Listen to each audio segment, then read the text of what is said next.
I'm Daniel Fox, creator of Zweihander, and I'm joined tonight by four of the playtesters who worked on Zweihander, who worked on Flames of Freedom, who worked on Mongoose. You probably know and recognize all of them, and we actually are breaking from our normal game.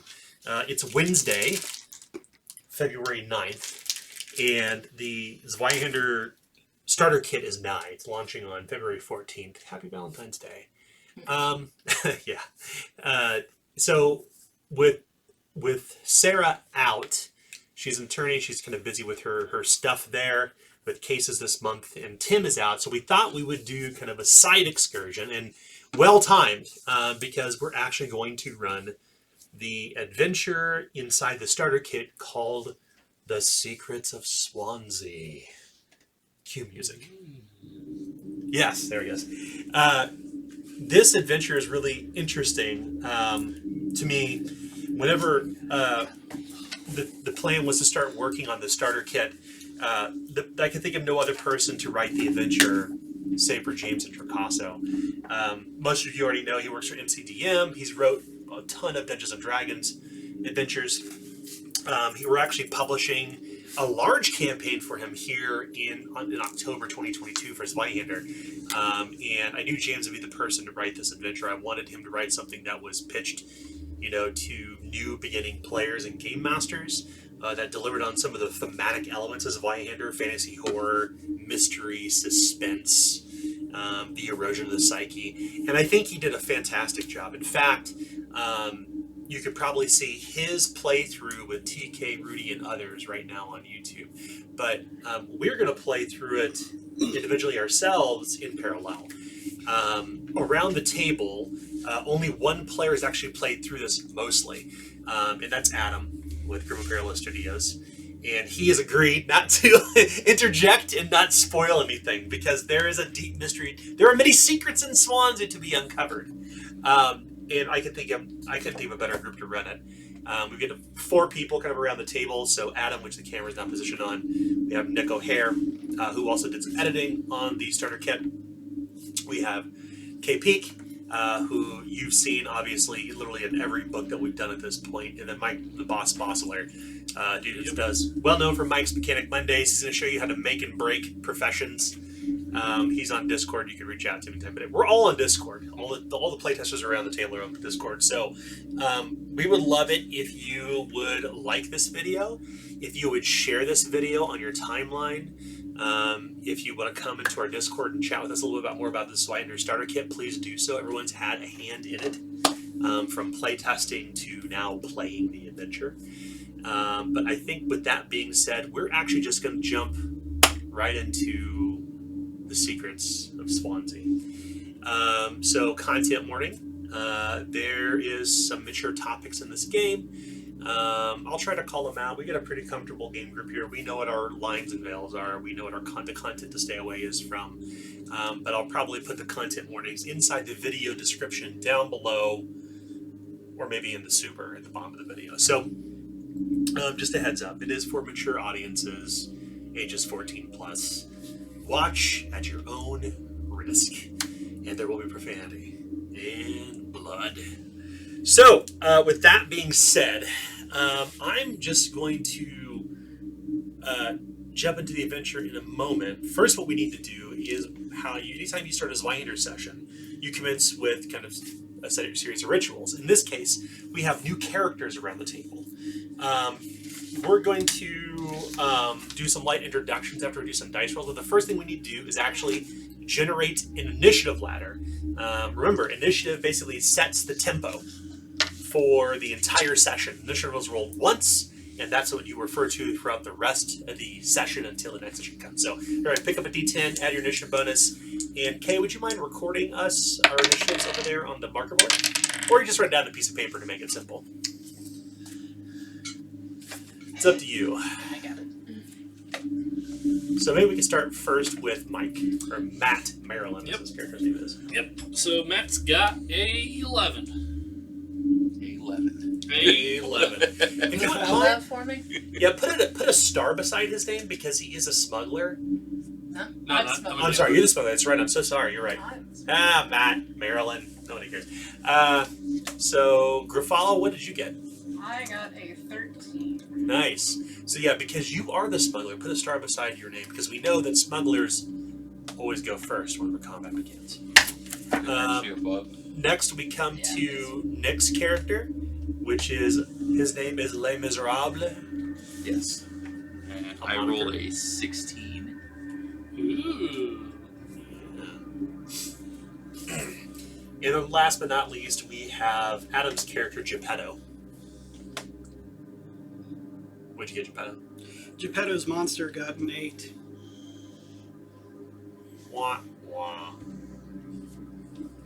Okay, so now that we have the initiative ladder established, this does a couple things. First off, as the game master, it helps me control the flow of discourse, because inevitably, like, it always happens with every game, like, people want to do different things. I'm like, wait, hold on, pause. Let's figure out what we want to do in order. Plus, it helps if we decide to jump into combat, we can immediately jump from narrative to structured time, right? We don't have that, like, that stop beat, all right, everybody get up, take a pause, roll dice, and do whatever you do. Instead, we just go, all right, initiative begins with Grafala, what will you do? So we have that initiative ladder. You probably can't see it on this video. It's actually on the far wall on our whiteboard. So that's the first ritual you begin with at the beginning of every Zweihander game session. And because this is our first session, there's not going to be any sort of like any last time on. You know, they're not going to do like a recap of last session. So our third and final ritual is we're going to roll for fortune die, for fortune points. In Zweihander, at the beginning of the game, everybody rolls a d6, and they have a chance to claim a fortune point for the player pool. Anybody roll a 6? Nope. No? Nope. Okay, cool. So that basically means that the group gets 4 fortune points, and fortune points can do many different things, but for our purposes, you can basically change the narrative flow. You can reroll failed skill tests. You can add action points in combat. It also fuels some fun traits and spells as well for some characters, not all.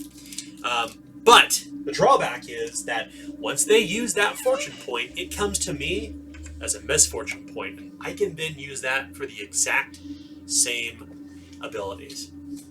So, but a game master always starts with 1, so I've got 1, and you all have 4.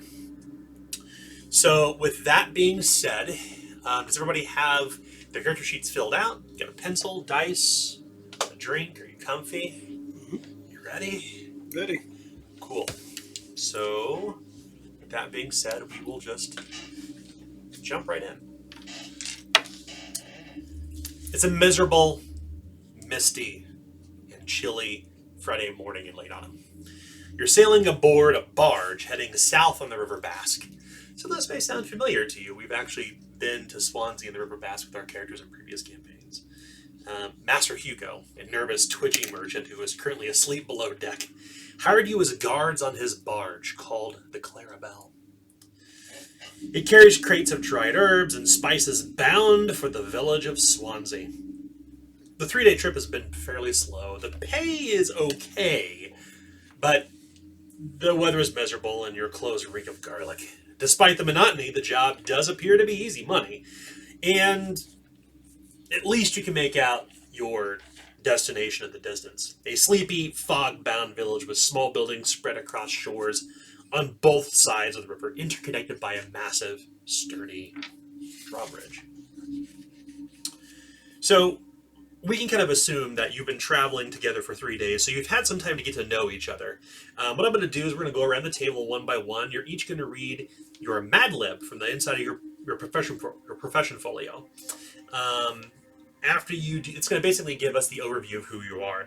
Then you're going to tell us one interesting fact about your character's behavior or quirk that the others would have learned about you in the last 3 days. So I think what we're going to start with is we'll start first with Adam. So Adam?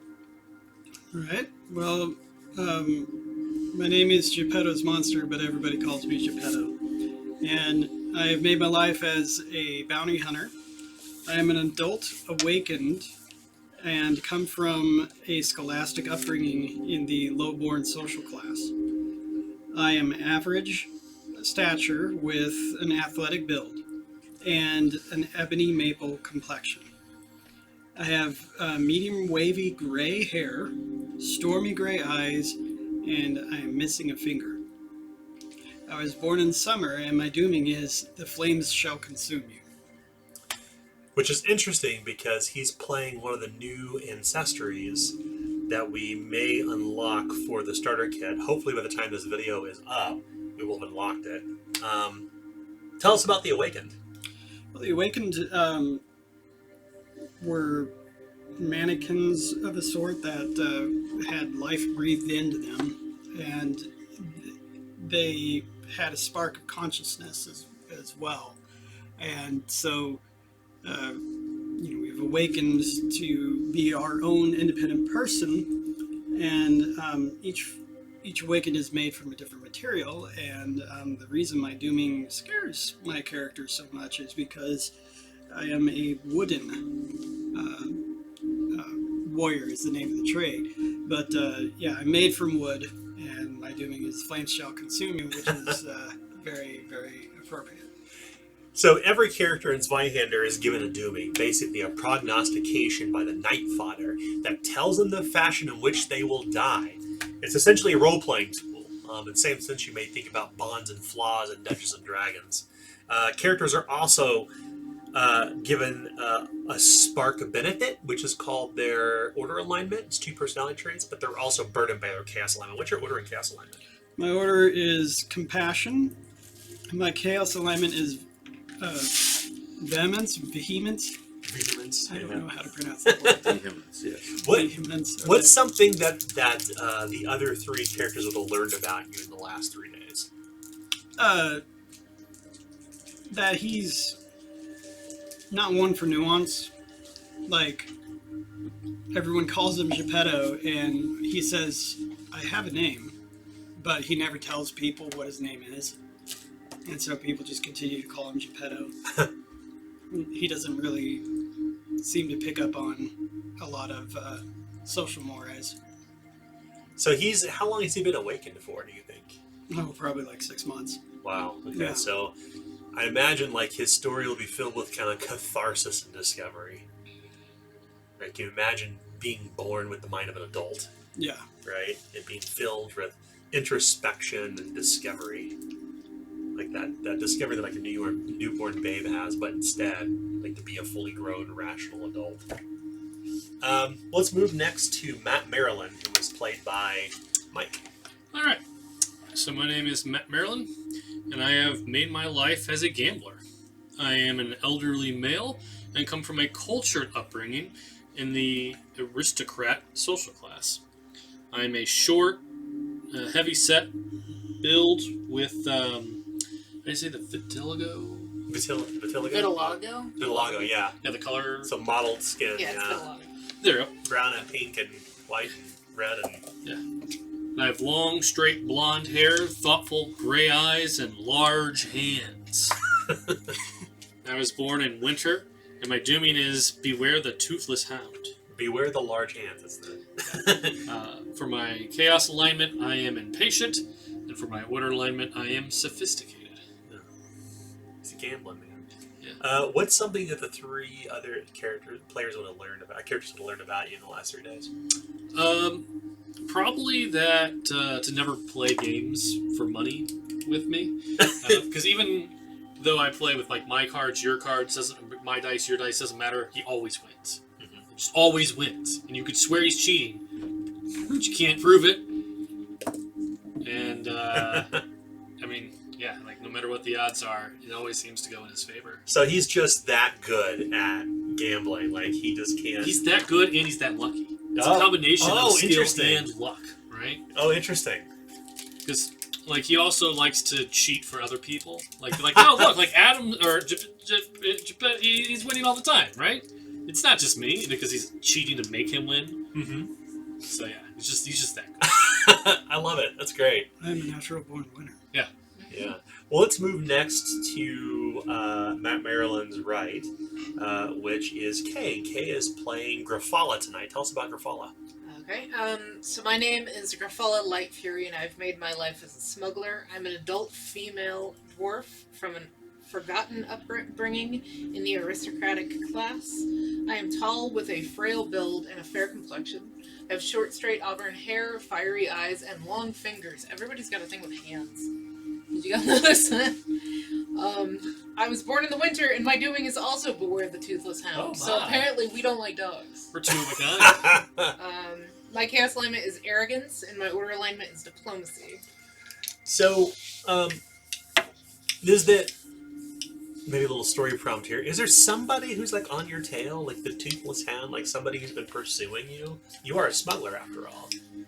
Potentially. I think one of my I actually rolled a drawback, and mine is ruptured eardrum. Ooh. And I Fun. think due to that, a lot of times Grafala tends to miss things. Are you also ruptured eardrum? I also have an Oh my god! Oh my gosh! There's dogs attacking people's hearing. Anyway, no. So So in this case, it's not metaphorical. Like the Toothless Hound is literally a dog. maybe. Maybe. Bill had a neighbor who'd let their dog out all the time, just wouldn't stop barking. Yeah, and it just drove us insane. No, but yeah. So that's very possible. I think that Grafala, because arrogance is her alignment, she probably just assumes that everybody likes her. So why would somebody be after her? Fair enough. That doesn't Yeah. make sense. Yeah. Matt believes it's just death. Death is after him. Like it's just like, he doesn't need to bite. He's gonna get him eventually. Death is a very old dog with no teeth. Right. It's the grim. He's gonna see the grim. That's right. The Grin in Perilous? The grim. The Grin Toothless? Sorry. So last but not least, we come to Nick, who is playing a character that goes by the moniker Les Miserables. My name is Miserable, and I have made my life as an Etherealist. I am a middle-aged man Ciabra. Male? Male? Yeah. Yeah. And You're come a from man. a scholastic upbringing in the burgher social class. I am of average stature with an average build and a dark tan complexion. I have cropped braided red hair, large green eyes, and a Cheshire grin. I was born in autumn, and my dooming is, you shall see thy death twice. My chaos alignment is fatalism, and my order alignment is skepticism. Since I am a Ciabra, my hand has 3 fingers.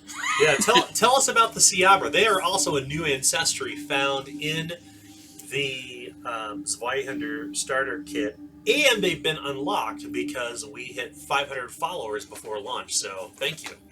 Everybody, thank you, followers. Thank you. So the Ciabra all wear masks of different types that hide their face. They typically do not reveal their face to people outside their society. And the mask that Miserable wears is the Mask of Sorrow, which is a frowny face, sad mask. So no one here has ever seen Miserable's face. You're also playing a new profession that also was unlocked before we went live with the campaign with 250 followers, the Etherealist. Tell us a little about the Etherealist. So the Etherealist has the professional trait Stitch by Stitch, which means that they can, whenever they fail an incantation or scrutinize test, they can re-roll to generate a better result, but must accept the outcome. Yeah, so the Etherealist, from a narrative perspective, is imagine if you have a weaver who can use magic, right? They weave the loom of sorcery.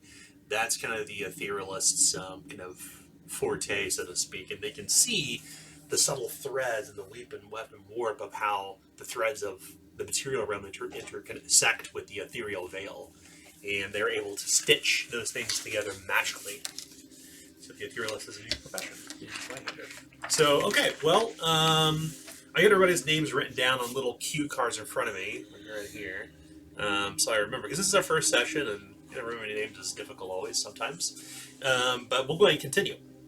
So, other than this job here on the Clarabelle, you've discovered one curious connection that all of you share. Each of you is a friend of a person named Anaya Dostin, who moved to Swansea a few years ago. Maybe when you reach Swansea, you can actually catch up with them. Here's a few details you all collectively know about Anaya. They're in their 30s, they tend to default to kindness when dealing with others and generally assume the best in people. So I'm going to ask each of you a personal question about your history with Anaya. Answer it however you like. There's no wrong answers, right? We're just building personal connections between your character and Anaya. So I think we're going to start first with Miserable, because you were last. You met Anaya while they were working as a guard in another village. How did you become friends? I think that we became friends when we were both on the same job, and someone was teasing them, and I stuck up for him. Got it. Kind of have a way with biting words, and the person that was teasing them that kind of ran away with their tail between their legs, cowed. Huh, interesting. That's good. Let's move next then to Geppetto. Geppetto, you actually have family ties to Anaya. What are those ties, and how long has it been since you've seen them? Not them, not the family, but them as an Anaya. They are related to my maker. So Geppetto himself. Yes. And they were one of the first people that I have ever seen since I was awakened. They are also who helped me realize that I am also a they. Interesting. So it's probably been 6 months then since you've seen Anaya. If you were during your time you were first awakened. Mm-hmm. So did you have like? Oh, interesting. Okay. All right. No, we'll go with that. That's good. That's good. Next, we're going to go to Rafala. You were with Anaya when they lost a leg. How did it happen, and who saved them from dying? I would say that it was probably Grafala's fault, honestly. Maybe they were working on a job together, and it didn't go well, because the one person that Grafala's ever found in their life that disliked them, because everybody else does obviously love Grafala, the one person that they found that didn't like them was somebody where a trade didn't go well, and maybe Anaya tried to talk them down, didn't work, and they ended up losing a limb in the fight that ensued, and Grafala dragged them out and got them to safety. Oh, wow. So you're both not only responsible for, but also the person who saved them. Yes. Okay. That's good. So, Marilyn, Anaya and you share an inside joke. What's that joke, and what's the story behind it?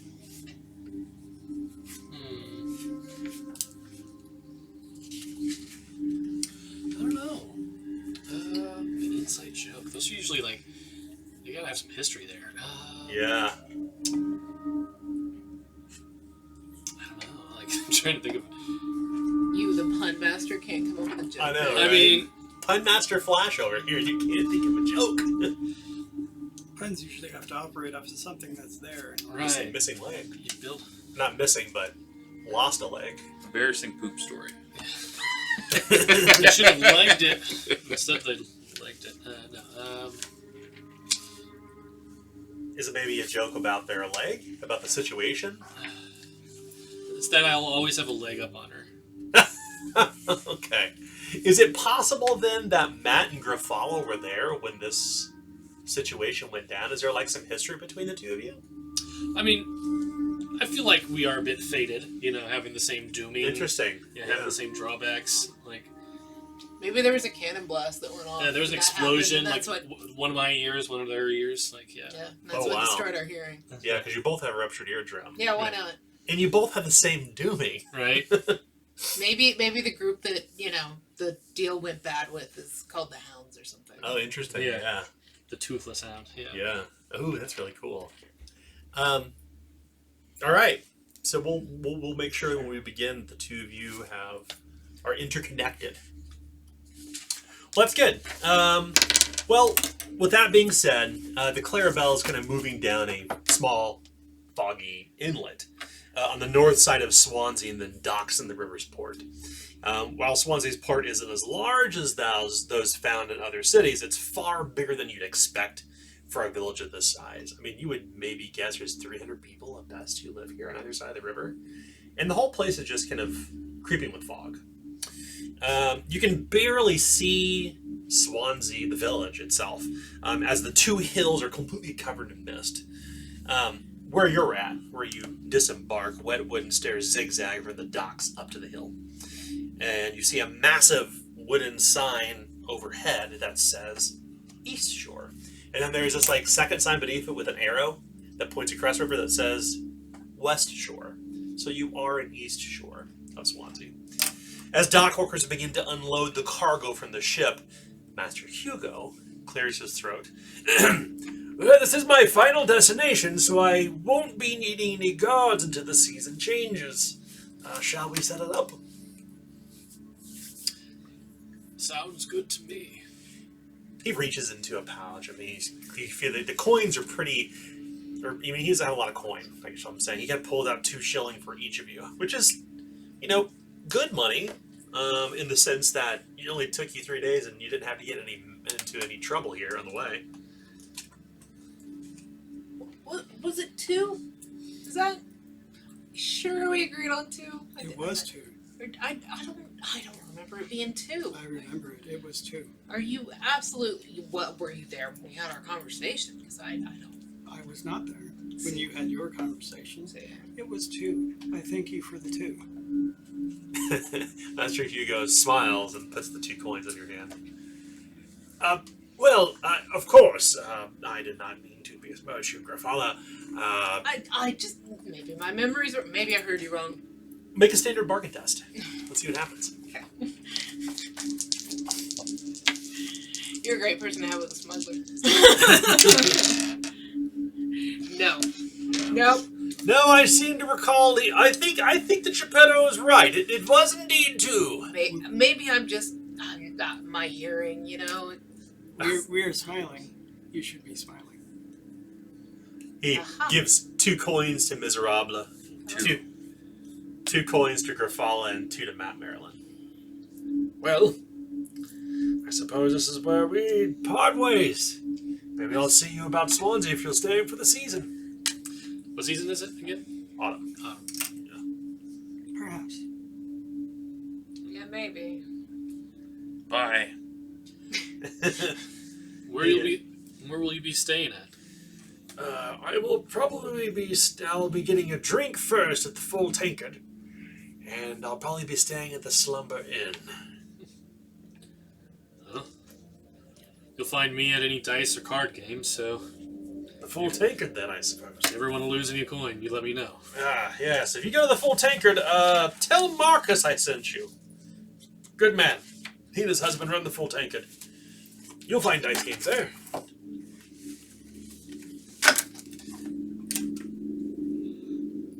Does Geppetto have like one of those creepy mouths that like move like a nutcracker? Like, is it clack clack clack clack? Yeah, he does. He does have a nutcracker mouth, but he also has like ivory teeth or something like that? Yeah, like something that moves up and down and can like pivot depending on his mood. On his mood. Oh, that's so cool. Specifically put there for that purpose. So that's hilarious. I love it. Okay.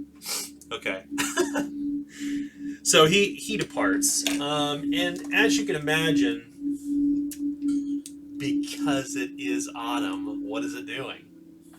Sunshine and rainbows. it's the start of his Zweihander game. I mean, It is the start of a Zweihander game, which means it's raining. Smells like pumpkin spice. Pumpkin spice. so we're in Ravania, got it. That's right.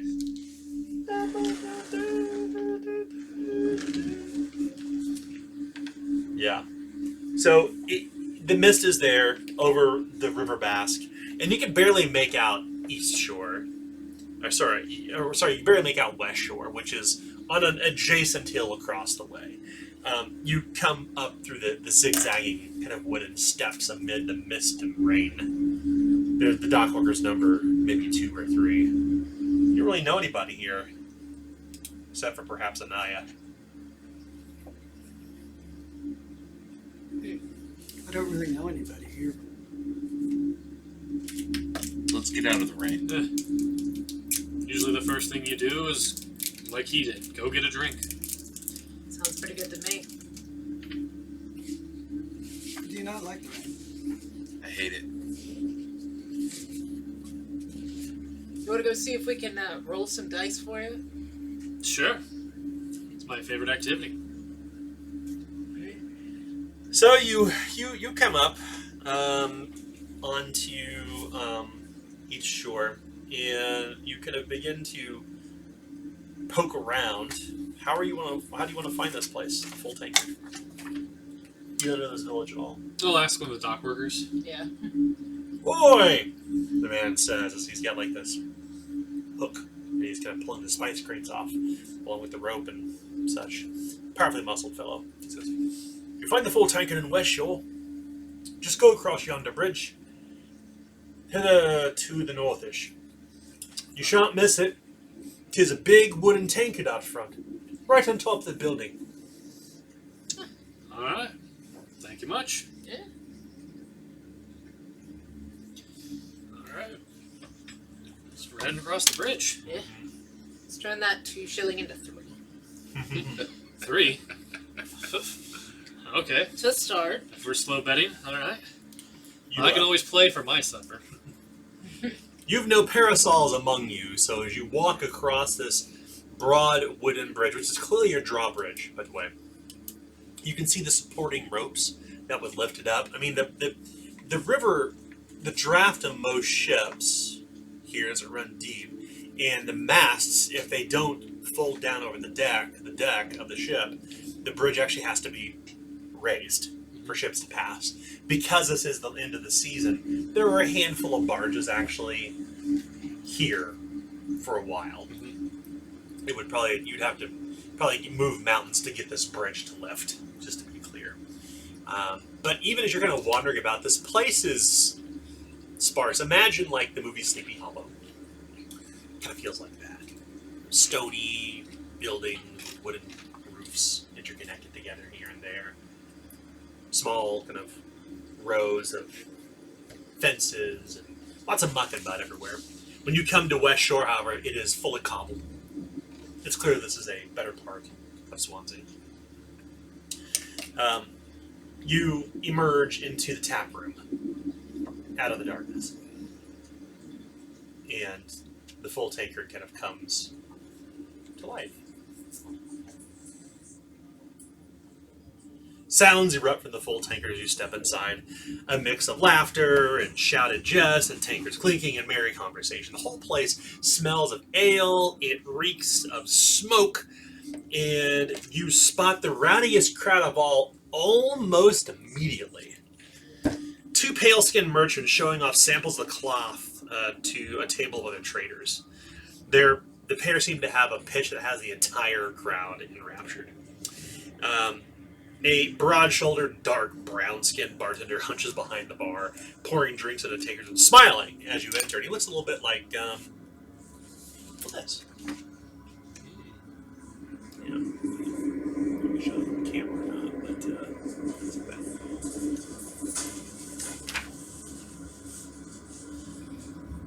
The place seems merry and less dark and dreary than outside.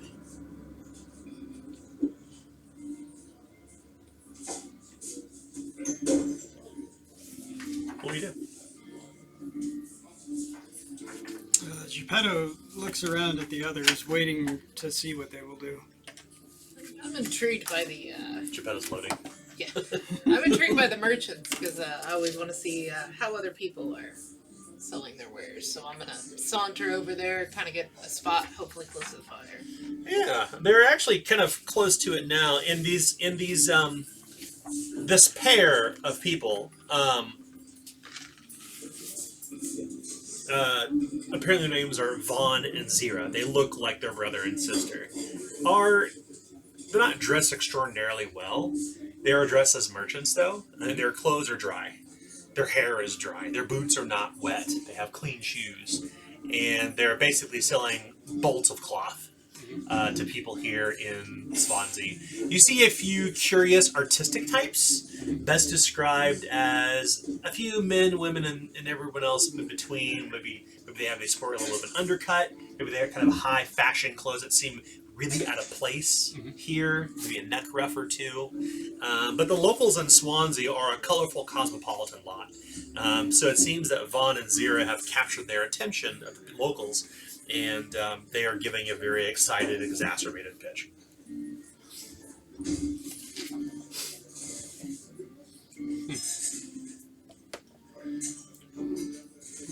What is so curious?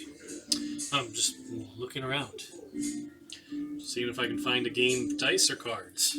It's over there. As I point to it. Yeah, he points to where the dice are being played. It's actually where the barkeep is. As he's pouring a tap, he's actually put several drinks on the bar, and you see several people, maybe some locals, maybe some travelers, each pulling up an individual cup. And they kind of stop playing cards as Marcus kind of he clears his throat. Excuse me, Matt. Do you believe that 2 shilling per person is enough to stay here and to eat? Well, that's a good question for the barkeep. Well, if not, could I give you my 2 and you turn it into 3? I mean, I'm always willing to make more money. I know this. Yes. So, I mean, if you want me to spend your money, I'll be more than happy to spend your money. Well, I need it in order to procure a bed Right. and food. Sure. Yes, But yes, I mean, I can gamble for you. that is what I am asking. All right. Grafala would have actually handed you a shilling as well. She's gonna bankroll at least a little bit. New blood! Come and sit and let me tell you the tale of Swansea's founding, the man says. The card game stopped. I do like a good story. Well, he says, kind of motioning toward the several cups that are still on the edge of the bar. Okay. How much are the cups? Well, just a brass penny, I suppose. Fresh off the boat, are ya? We are. I thought so. I assure you we didn't jump in the river. It's just that rainy out. Ha! You jest. Marcus Gaston's my name. I haven't seen a lot of you around here before, but not too surprising to find wanderers coming through Swansea. You heading onward to the City of Lights? Are we? We'll see where the wind takes us. Depends on where the coin and jobs take us. The fog ain't going to lift for a while, neither is the rain. And you won't be finding no ships that'll pass beneath that bridge unless it's a rowboat. And I don't think you want to go down the Leviathan's Reach by rowboat, so looks like you're here to stay. All right. That must mean, he says, as he kind of produces a coin, he taps on the table. You need a room. Common room, private room. What you fancy? What's your fare? I prefer private, but it's up to you on what you all want. What are the prices of each? Fair enough. A shilling for the lot of you if you're staying in a common room. Pay for your meal, food, lodging, bedding. Break your fast in the morning. And what about the private room that our guests, that our compatriot requires? Private room alone is a shilling. But for 1 shilling, it has you all in the common room. Just in a hostel in the back. I am like awkwardly staring at Matt. You want me to make a decision for you? I wish to know what you were doing with yourself. No. I'm going to spend one of my shillings on a nice private room. I'm going to wager this other shilling and see how that goes from there. How about those brass pennies first? Well, Then we can write your name in the ledger and I'll send you on to the Slumber Inn. I turn to see what Grafala is going to do. Grafala's still looking at the fabrics and listening to their pitch to Yeah. see if she can pick up any hints. She hasn't stepped over. I look Yeah. over at Miserab. I'm going to be staying in the common room. Common room. Sure. Now, he shoves the cups to each of you. And I'll put a shilling down. Is a dwarf? Is the she-dwarf with you too? she is. You think she fancy a drink and a story? Well, Ah! I think thought you might. I'm just curious what you said. Aye, she-dwarf! You see the Marcus Gaston actually step up on the bar and onto the chair, and then he kind of drops down to the ground. He's a big man, and he kind of has this broad, jovial, warm smile. He goes, "You coming fresh off the boat, how you?" Well, I am. Barkeep. I'm sorry, I don't. Marcus Gaston! Marcus. That's a strong name, Marcus. I like that name.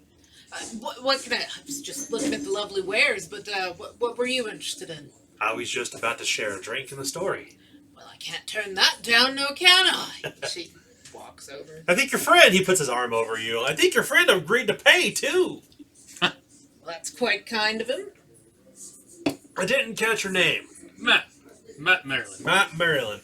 I never forget the face, and sometimes I forget the name, so forgive me if I don't remember it. I am a few drinks already in. It is rather cold out. Yeah. It's all Say, right. There's some people I really wish would forget my face and my name. say, friend, what a strange mask. Are you some sort of ranger? Yeah, Ah, what do they call you? there's a Rob. What a curious name. Well, welcome to my place. Thank you. You take the drink. I do. Milk, water, liquor, good. I'll have whatever anyone else is having. Well, that's a fine beer. I'll take it. It is fine. It does fine. Ah, good. He kind of arches a brow for a moment, kind of caught a little bit off guard, but tries to kind of roll with it. You know, he doesn't want to offend anybody. Well, have I got the story for you newcomers? And you're not the only newcomers here. There's a couple merchants and local dock workers here too that are kind of listening in. You get the feeling that this place is kind of a small, sleepy town. And Marcus has probably told this story numerous times, and you're guessing that he does this regularly because the other patrons who are regular goers, they kind of turn their chairs, continue their drinks, and doing what they're doing. Like, he's clearly like giving his pitch so he can convince you to pay. Actually, it's a smart sales tactic, Grafala. Game recognizes game. That's right. During the turn of the Dawn Age, he begins as he stands up on the bar, and everyone else, like in locals, once again, they turn away. There was a race of giants called the Nephilim. They roamed all about the land, at least until a drought struck the area. The slow death of the region saddened a particular giant named Swansea. That's right. The namesake of this place. Swansea was a giant, a great sculptor of clay and earth, a virtual god herself. She swore to save the land as it was corrupted around her. With chisel and mallet, she cleaved the earth, you wouldn't believe it, from the mountains to rout the River Basque here, in Swansea's final resting place. But the effort consumed all of the giant's strength, and she watched over the region as the region revived, and she perished for the rest of the age. Oh no. Now we got those big hills out there on either side. Over time, priests and the martyr settled in the fertile area, and a village was erected in the Nephilim's honor. And they called it Swansea. Oh, here. He finishes his story, and he says, well, now that you've got your first tankard, it is customary to give a toast to old Swansea. 3 toasts, in fact. I take it I can put your names down, Geppetto, Miserable, Grafala, Matt Maryland, for another 2 drinks. You must toast thrice. 'Tis the third age, after all. Well, can't go against tradition, now can I? The first one's always free. It always is. Will anybody not toast? I'll go along with this game. What's that? I'll go along with this game. Okay. 3 toasts to old Swansea the Giant. Hear, hear! To tradition. Cheers. tradition. Prost! You drink deeply. Well, now as for your rooms, he will take your names and he'll say, well, so the rooms aren't actually here. You'll need to go to the Slumber Inn, where my brother lives. My brother's place. And it's an east shore. Probably where you came from, because you all smell like... Well, you smell like the docks. You smell like the river. You'll need to go back to East Shore, and you'll find a place called the Slumber Inn. My brother's name's Luis Gaston. You can't miss him. Real upright, courteous, formal fella. Well, hold on. What's wrong with the fire here? The full tankard's a place to drink and eat, not a place to sleep. This one here hates the rain. How will he get there without getting wet? Well, maybe you can buy a parasol from those two over there. They are selling all bits and batches of cloth, maybe a heavy cloak or something like that. How much is the parasol? Well, I couldn't say I'm not a clothier. They're clothiers. Aye, they're selling cloth. Drapers at that, I trust. Without saying goodbye, I just start walking over there. I have to go now. Not even saying that. Earlier, Grafala, you were watching Vaughn and Zira give their pitch. Go ahead. I would like for you to make a standard scrutinize test. Okay. When the weather outside is frightful, and Grafala's being insightful. That's 100. You critically failed that roll. I have absolutely no idea. You learned nothing at all. Realize there's some water in my bad ear. That's right. Water on the brain. You learned nothing. So they pulled the from their wool over their eyes? Yeah. Her eyes? Yep, nope, no idea what's going on. I also would have flipped to fail that, so that's that technically that's a critical success. Yeah. So it's a 100. What do you flip to fail? 001? Fail at hearing. Oh, that's right. Ruptured eardrum. Flip to fail hearing test, yeah. Yeah. Yikes. Yikes on bikes, as they say. Yeah. So, with that being said, you go over to the clock merchants here, and the man, he has kind of a high upturned nose, and his sister, who has kind of a downturned nose. They look like quite the pair. Well, good morrow, the man says. Good morrow to you. Say, you appear to be new to Swansea. I've not seen your faces here about the full tankard. It is the only place to eat and drink in Swansea, after all. I am sure there are people eating inside their homes. My friend, you look rather dreary in the rain. Have you not a cloak? The rain does not bother me at all. However, this one hates the rain. Ah, I see. Let me introduce myself. My name is Vaughn Hayworth. Who do I have the pleasure of speaking with? My name's Mr. Rob. Good afternoon. He literally slides his hand into yours, and you find it in your own without even realizing it. Like, you just kind of like, his hands are clammy, and he gives you kind of a cold handshake with both hands. I kind of give him a disapproving side eye for instigating this handshake without my consent. So, new to Swansea, are you? Fresh off the boat. Indeed, I bet so. What business have you here, if you don't mind me asking? He sits down at the table and he kind of motions to you to do the same. It appears they literally set up shop in the middle of the full tankard. My business was on the way here, and it's now complete. Ah, interesting, I see. Well, I suppose you will be here in Swansea as long as us. As autumn is come upon us and winter will be here soon. I'm sure we've become fast friends. Remains to be seen. Sister, please.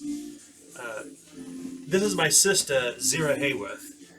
Zira, this is Miserable. She says, charmed, I'm sure, with a feminine voice, much like his, and she gives a long bow to you, in deference, perhaps, of who you are. Good afternoon. She's kind of picking up bolts of cloth and rearranging them, and he's got like a cash box and a ledger in front of him. So, being as you're going to be here in Swansea, I trust you'll be staying at the Slumber Inn or something along those lines? I suppose so. It seems strange to me that a watering hole like this doesn't have any place to stay with a perfectly good fire here. We require a parasol so that we may go back to the inn without getting wet. Ah, interesting. Well, to that end, the brothers Gaston, here is where the tank is, and there is where the slumber inn is, and trust me, this place can get a bit rowdy at night.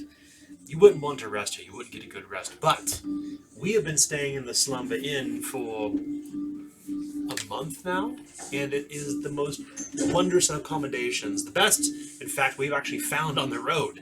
I was quite surprised to see such good lodging here. So this place is kind of like an all-nighter rager type party. I don't know what we'd call it a rager, but do you consider yourself somebody who likes to rage? Well, A very curious question, Matt. I think everything has its place, but not typically, no. Zira kind of sidles up beside you and says, "Interesting. You don't strike me as the raging type." Well, I don't know. You should have heard him once yell at, what's your name, Giuseppe? No, not Giuseppe. Geppetto. I have a name. I mean, he has raged against the machine before. At least once.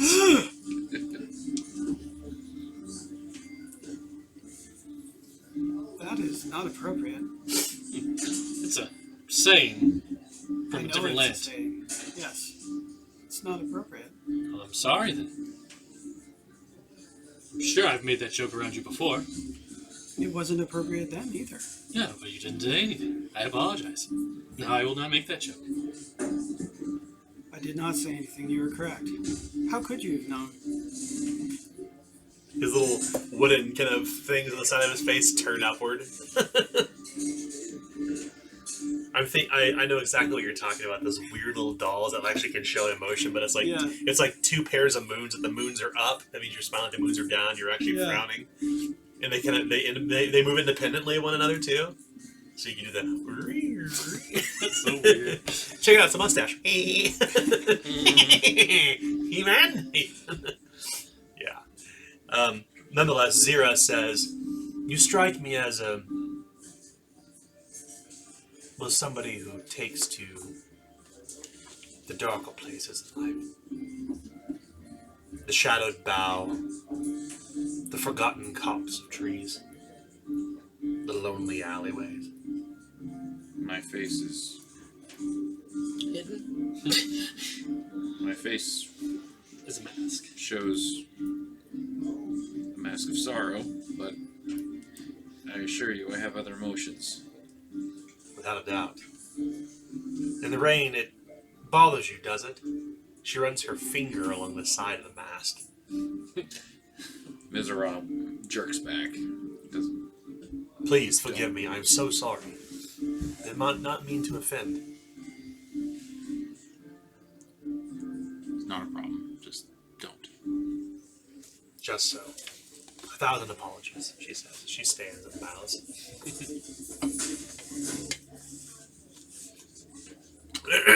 Vaughn says, "Yes, they were seeking parasols or perhaps mantles to wear amid the rain." Well, perhaps. Perhaps I could just brave it. How bad can it be? "Forgive me for asking," Vaughn says. "Mr. Maryland, is it Master Maryland? Yes. What business would you have in the rain that you would need a cloak?" Oh, well, me, I just tend to like to keep my, I pull out this case from behind my back that I open up and I pull out this, like, lute harp. Just would want to keep my lutes dry. I see. Well, you need a strong bolt of canvas, waterproof wax, I would guess. We can provide that, a satchel, if you will. How much does these satchels go for? Not much. 5 brass pennies at best. Less than you would pay for a private room at the Slumber Inn. Indeed. Shall I have it delivered to your room, then? Oh, yes. If you don't have it here, then there's fine. Most everything that we have that's actually pret-a-porter, ready to wear, is actually back at the Slumber Inn with our master. Your master, who's that? It's Abe, he says. Mistress Abe. Mr. Safe. Huh? So, good to hear that you'll be hopping Yes. here in... Well, of course, I will ask permission from Master Marcus, but I don't see many innkeeps these days that will turn around free entertainment. Of As long course as you they can allow me play to- your harp, he says. I wouldn't turn the sound down. We've no lutist here, nor flautist, nor pianist, nor drummist, or whatever other misusage there may be about. A harpsichordist. A harpsichordist, a harper, right? Plays the bow as well as the lute. Vaughn kind of arches a brow and says, "You play the lute, but do you also play? Are you also a bowman?" No. I have no use of any bows, except for the strings that are on my harp. I see. Well, just so. This line of questioning seems really curious. Yeah. So I think probably Miserable and probably Marilyn can make a scrutinized test. For Miserable, yours is going to be easy. Okay. For Marilyn, yours is going to be probably routine, and in the case of Geppetto, yours will be standard. Alright, so you said scrutinize. Oh, okay. Yes, scrutinized. Yep. And you said easy for me? 22. Critical success. Wow. Oh, 6 success. 51, 07. I do succeed. Nice. Go Yep. yourself. Success. Well, those I who don't know succeed- anything. It's pretty clear for those who succeeded that Vaughn and Zira, the brother and sister, are trying to get to know you for some reason other than to make a cloth sale, although it's not really clear why. Maybe they're just weird like that. In the case of Miserable, I'm going to write something down for you. I assume they sell drugs. They sell other things. That's what I'm thinking that they do. That's just Matt. When you say play the harp, you were referring to not as an instrument. Oh, let me tell you a story. As I go, as I go into telling a story about these famous archers known as the Harpers, and how they fought these battles up in the north, because we're in Gehabra, so we're in Gothmorn, right? Yeah. So up in the north, and how they fought this war, to the War of the Kings, and basically that they're famous for their accuracy and long distance and such like that. But I go through telling that kind of story. Well, I would not. Miserable. I would not know if I am a harper, but I can play that harp. Yes. They would often say it was the last thing you heard was the whip of their bows.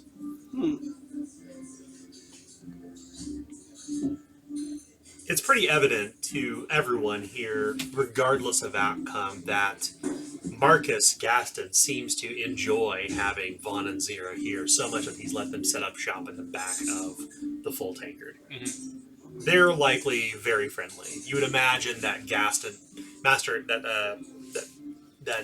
Marcus Gaston probably earned something off of this sale too.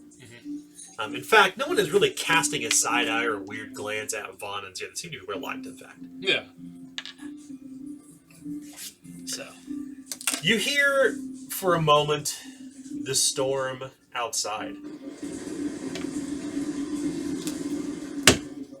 The doors slam shut, and a figure walks in, kind of shaking the water off of their cape, and they lower their hood.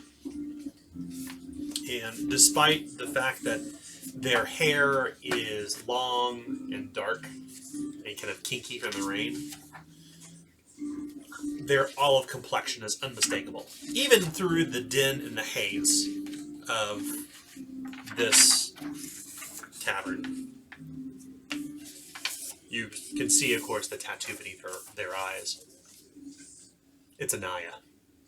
And on Anaya's chest, pinned to her chainmail, is the badge of her office. She's the constable. Nice.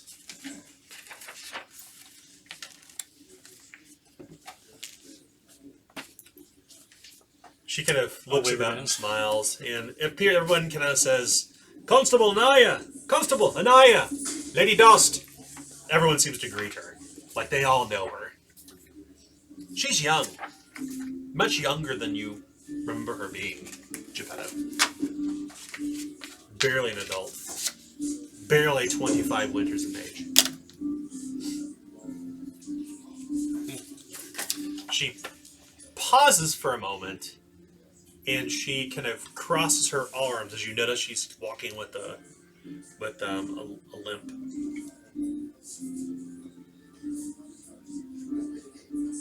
Ye are a sight for sore eyes. Grafala and Matt Maryland in the same place. Indeed. You walked pretty far for one leg. Oh, always with the japes, are ya? Oh, yeah. Why are you in Swansea? Miserable, Geppetto. Hello, Anaya. How is this? Oh my! What a fortuitous night indeed! Mm. How is it you all end up here? Did you all come here to see me? I guess all your friends are good looking. Happy birthday! Well, my name day's not for a while. I But probably missed it, though. how? It's been so long. Oh my You goodness! did miss it, yes. Master Gaston. She will name off a few things that she knows that each of you like. Yeah. Like she knows you all well, and you know her as well, and she sits down at the table. I call out her drink as well. Yeah, it's good. Yeah. How's it you've come to Swansea all together? What a turn of events. Didn't know you knew them too. Yeah. I'm assuming you all came with Master Hugo. Indeed. Yeah. Aye.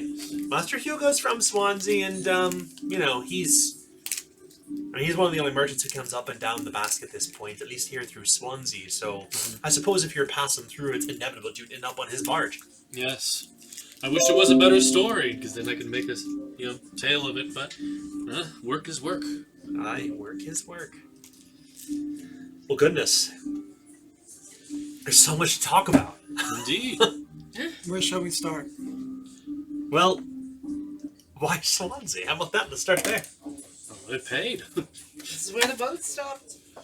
Last checked, I'm not wanted here, or anywhere, to be fair. But it's always good to know where you're wanted and not.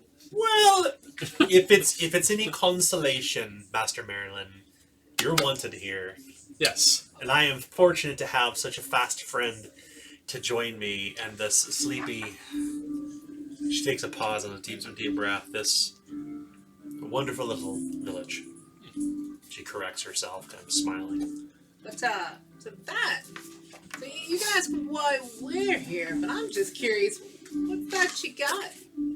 Something shiny, I see. A little metal up here. Well, Decided to settle down for a long-term gig, I see. well, I suppose in a sense you could say that. It's although, not in the best of circumstances, unfortunately, that brought me here. You know I spoke of my father, Kanan. Well, he was born here in Swansea. Well, as what often happens with parents, he got old. And, You don't have to tell me. he passed, unfortunately, yeah. I mean, it was about 6 months ago, I suppose. And, well, I got the letter from Marcus. I came right away. I'd know their post to fill at the time, so I came because it was the right thing to do and see to his affairs. And little did I know that my father had taken up keeping the town safe, Swansea. I mean, safe as a Swansea would require. I mean, this place is not really where people get stabbed or shot or Unlike go those, missing. unlike those two over there. As I motion towards the two merchants. Hayworths? What do you mean? You see. Look at him. Look at Vaughn closely. You see his shirt? Mr. Rob, you've always been the suspicious type. She kind of narrows an eye. It's probably been off the rack. Well, these are merchants. Cloth merchants. Sure. And his shirt is stained. All that fresh cloth. Why is he wearing crap clothes? Stained He's red. probably been drinking all day. Stained red. From what? That's not a wine stain. I know. My creator made me skin out of wood. Why does he not have wooden skin? What I'm getting at is he's been stabbed. I'm I can sorry, see it from what? here. She kind of takes a pause for a moment. Maybe we can finish up here real quick, just some small banter, casual talk, and then we can go back to my father's office. I mean, we can go back to my office and Sure. talk a bit more. Well, sad as it may be, it does seem to me that we should toast to your father, to his memory. Since we haven't been here to be with you now, let's do it now. Yeah? I appreciate that. Kanan, my father, he was well liked. I can only hope to fill his boots. Truth be told, it's been a bit of a challenge, but to my Kanan. father, to family. Family. May you rest well in the well of souls. Thank you for that. I do appreciate it, Griffon. To fill in boots, one shoe at a time. 1 foot at a time. You're pulling my leg, Matt. Anytime I can. Oh, Master Marilyn. So let's talk of more interesting things. Oh, yes. Well, now that we're done, I suppose we can do the old walk and talk. Yes. They say. Yes? Hopefully not far. Don't want Yes. rain. Well, my office is back We on... should retrieve that parasol. How much is a parasol? As I walk over to them. Zero says a brass penny. I put down my final remaining shilling. That would be 13 brass pennies back. If Sure. my math is correct. She will go through and she will do she'll leave the 12 number. brass pennies to a Yeah. shilling. Oh, sorry, yeah. It's fine. I Sure, you always, did it. I My always bad. think 14 for some weird I know. reason. Yeah. No, that would be 11. Why can't it be simple like 10, 10, 10? No, I thought you just pulled one over on him. I thought you were just like, it's 13 pennies back. And they're like, oh yeah. Yeah. No, You just walked in and rob it. Made a brass penny and And get a- You said it! That's what it is! No. Okay, yeah, it's 11. Well, yes, perhaps we can do the walk and talk on the way back to my office. It is raining outside, but I suppose it's appropriate. The business is dark after all. Like straight up while inside, I open the parasol. And I No, hold it. no. That's bad luck. Don't open that. Don't open that yet. I close it back. So you gather your things, you get your cloaks and your boots, and you actually head. Probably didn't even have any time to actually make any money from playing my harp. No tips in the case. we'll come back. Yeah. I haven't even gambled yet. We'll come back. So you do the old walk and talk, as they say. Camera pans in, narrow, you're in a hallway. Actually, you're outside. It's raining. I hold the parasol above Miserov's head. A little bit of a light sprinkle, but the fog is kind of rolled in. And she starts to talk a bit about her dad, her father, Kanan. And she kind of, once again, says, since the passing of my father, it's I've been the constable of this village. I mean, filling his boots has been a challenge, but this place kind of feels like home, I suppose. I've been here for about half a year and taken up the mantle as the constable. Not many folks here really to speak of, maybe 500 souls at best. I'm the only constable, there's no deputies. I mean, the business I have here is actually rather simple. I mean, mostly looking to trivial things like a dispute with dock workers or somebody trying to bicker with the dockmaster. Before that went down, Regardless, most of my responsibilities here are fairly trivial. Fetch a cat out of a tree, things like that. Small town, Swansea. It's fairly peaceable here. And since I've been in my new role, it's been a challenge for people to trust me. I think my father had Big shoes? big boots to fill. And with my small foot, to barely fit inside of it. Just wear more socks. To live with that was easy. That would end up pulling your leg. Because, like, Geppetto is obviously trying to get on a joke that they do not know. Well, if you'll forgive me, perhaps it's the weather or just your insight, Miserable, but I do have something to share with you. No. Always willing to help. You asked about my father and his responsibilities here, and my father kept voluminous notes about the comings and goings of Swansea. In his 2 decades as constable, not a single murder, not a single kidnapping in 20 years. Swansea polices itself, and I think that the threat to the City of Lights has kept most people in check. No one would dare lift a finger against anyone here. I mean, this is a place where one goes between the Basque and there's no crime. So what's changed? Well, that's the thing. In the last few weeks, a few locals have gone missing. I've been investigating, but so far I haven't turned anything up. And since the disappearances 2 weeks ago, things have gotten worse. Last night, 2 people were found dead in the street.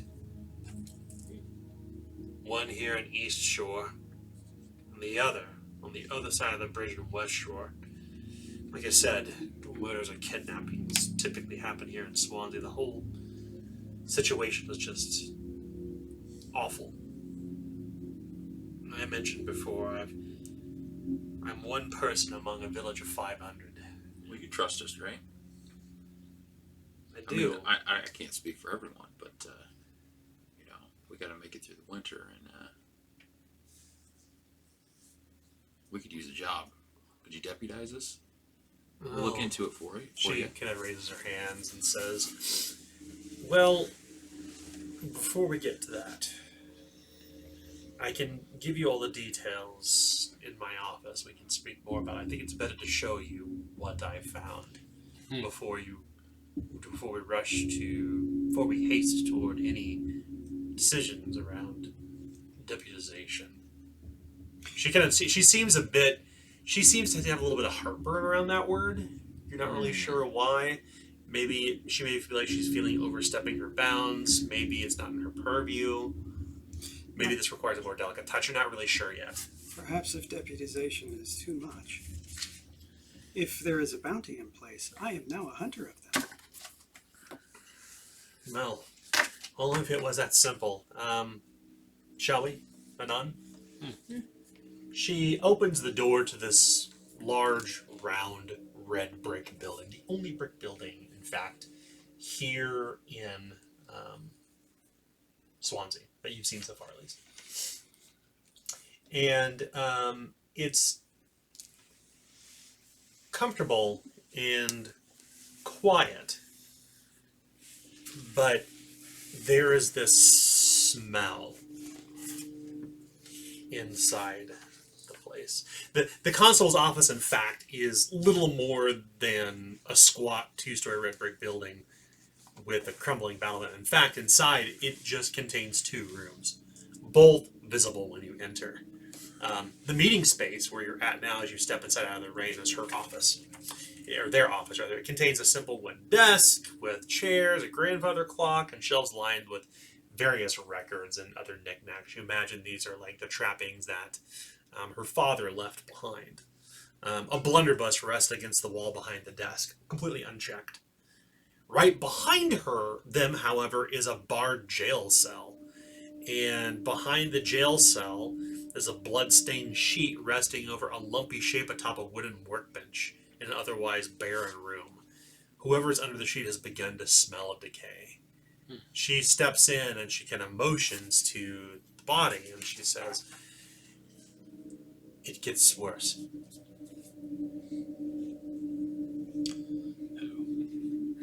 Would you mind closing the door, Grafala? We'll open a window. Shuts the door. Make sure it's latched. Yeah.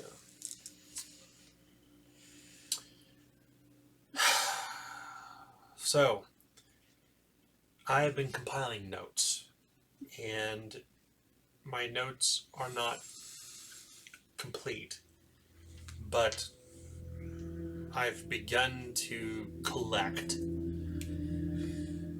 a fairly complex case, as my father would call it. This is no mere merchant's dispute. This is no mere fetching a dog out of somebody's barn. It's dark. 3 weeks ago, 2 retainers of a very wealthy off artist here in the city, or in Swansea, disappeared. The individuals are named Hale Larkspur and Proctor Lamb.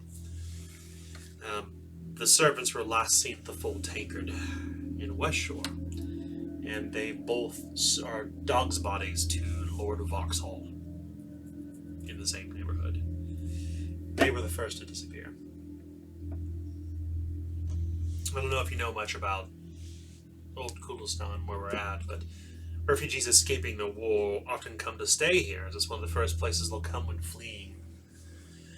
A few weeks ago, 3 of those refugees, Tobias Michello, Rena Baxter, just going through the names, and Iota Lucerna, disappeared. And then it gets worse.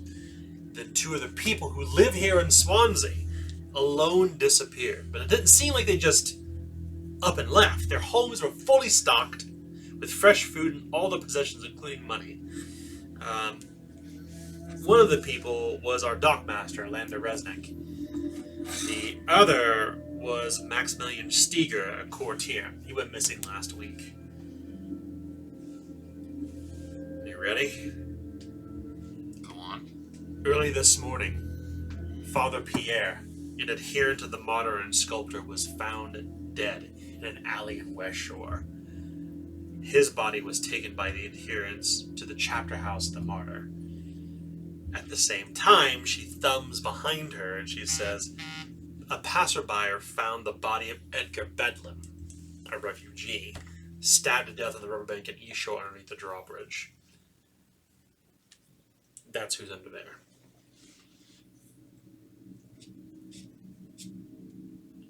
So, with a deep breath, she says, "The details are many. The coincidences seem unusual. I have yet to untangle this, because it seems like every time I actually begin my inquiry, something else happens. It's like this, what do they say in the Stead Wall? It's like a snowball, building and building and building until it turns into a virtual avalanche. And I fear, Grafala, I am on the verge of being trapped beneath it. That the snow is built so much that it will fall upon all of us. And that these kidnappings and disappearances and murders will not stop." Question. Is it that whenever you make your inquiry, that directly causes something bad to happen? Or is it like when you make an inquiry, you answer that one inquiry, but 2 new ones pop up? There have been no answers. And that is the frustrating thing, is that when I actually begin my inquiry, there are no answers found, and then something else inevitably happens.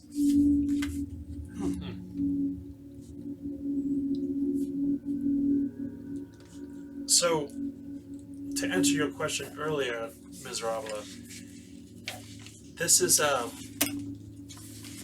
not a situation where I am empowered to deputize anyone.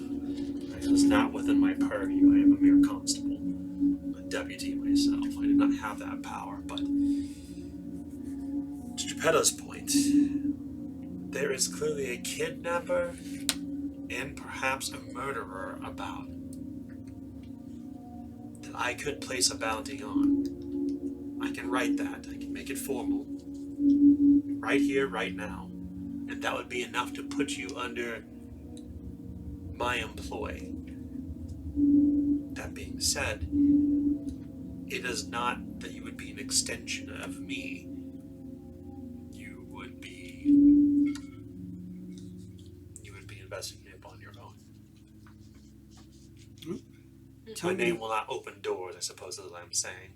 Tell me who this person is, and I shall hunt them down. Do not have a name. I have no leads. Only 2 dead bodies right now, and a bunch of people missing. Locals and refugees. This is an entirely new type of bounty. Write up the bounty for whoever did it.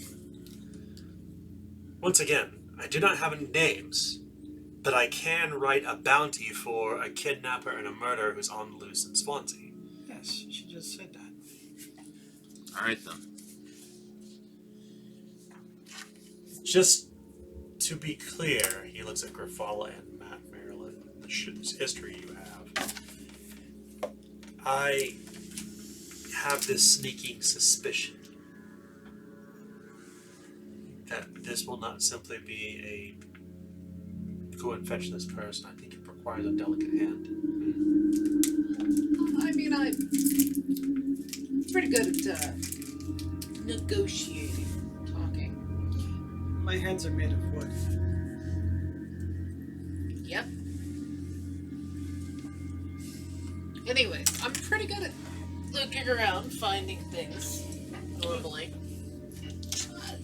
Without too many questions being asked.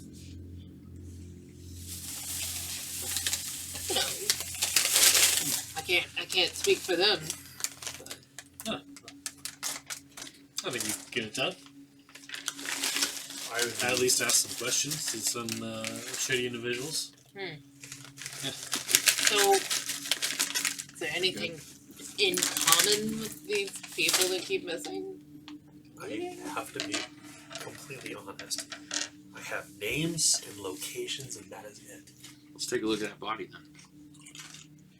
I mean, stabbed a lot, right? Well, she says, she turns toward it, and she seems a bit peccant, even being near the body. Anybody here have indifference? I mean, I'm not going near the body. Yeah, it's a little unnerving being this close to a body. Not This really. is, she kind of pulls out her papers and she says, this is my profile on Edgar Bedlam. And she hands you the sheet of paper. This is it. What we're doing right now is I'm passing out people, places, things. It's actually a thing that game masters should use in their game for Zweihander is write important NPCs that the players may be interacting with in the game and pin at the top, and then players can write on the index card below it clues and things that they uncover. And that's what we'll be doing here. Secrets of Swansea is an investigative adventure. It will be up to you to solve the mystery by following leads in whatever order you wish. I would typically lay out the map of Swansea in front of you. I don't have that printed out, unfortunately, yet. It is an urban crawl adventure, so the story takes place entirely in the confines of this fog-bound village, so speaking above board at this point. There are many different locations in Swansea you can go to. You know a couple already. You know that there are the dockyards, you know that there's the Slumber Inn, and you also know that there is the Full Tankard. I would recommend somebody maintains the location cards separately, because this is an investigative adventure, so it'll be up to you to record where you go, the locations you see.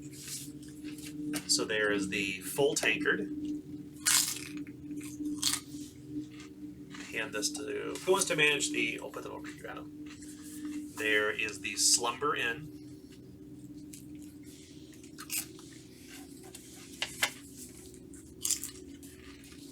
There's the Dockyards. Should have been called the Slumber Inn Giant. What? I think it's called the Slumber Inn. The Deckers drawbridge. And then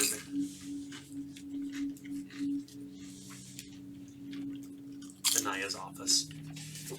So we'll be using green cards for places, pink cards for people. The body, she says, as she gives you the profile, which is basically MTV's favorite. Yes. I was just saying, could we time just for a little bit? Yeah, let's take a quick break and we'll return. For our viewers and listeners, we'll be back in like 2 seconds. For us, we're going to break. So she hands you the brief on Edgar Bedlam and she says, "This is Edgar Bedlam. I suppose you can start here.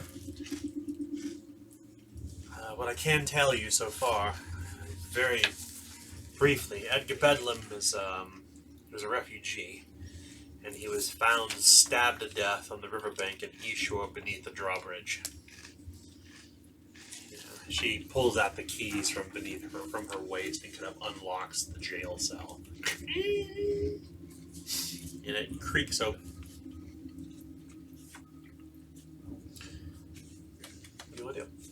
Stand near the window, so fresh air coming in. I don't smell the body as much. That's what I'm doing. I suppose someone should look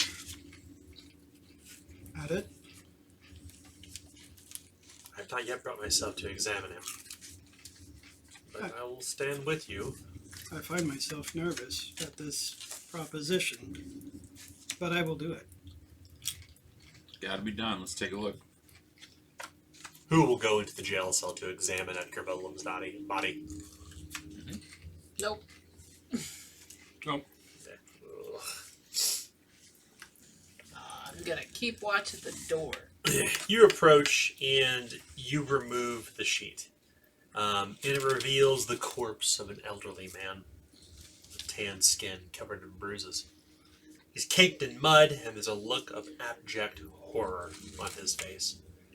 And as your eyes meet his dead eyes, and the smell becomes a little overwhelming, I need Les Miserables and Geppetto to both make a challenging resolve test. However, because Anaya is there and she is your friend, you may add an assist die. Okay. So if you do it the Adam Rose way, which is now canonical, roll 3d10 and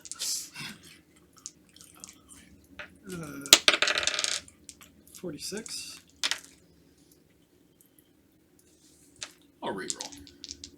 I'll take a coin. It's been a fortune to do that. Yes.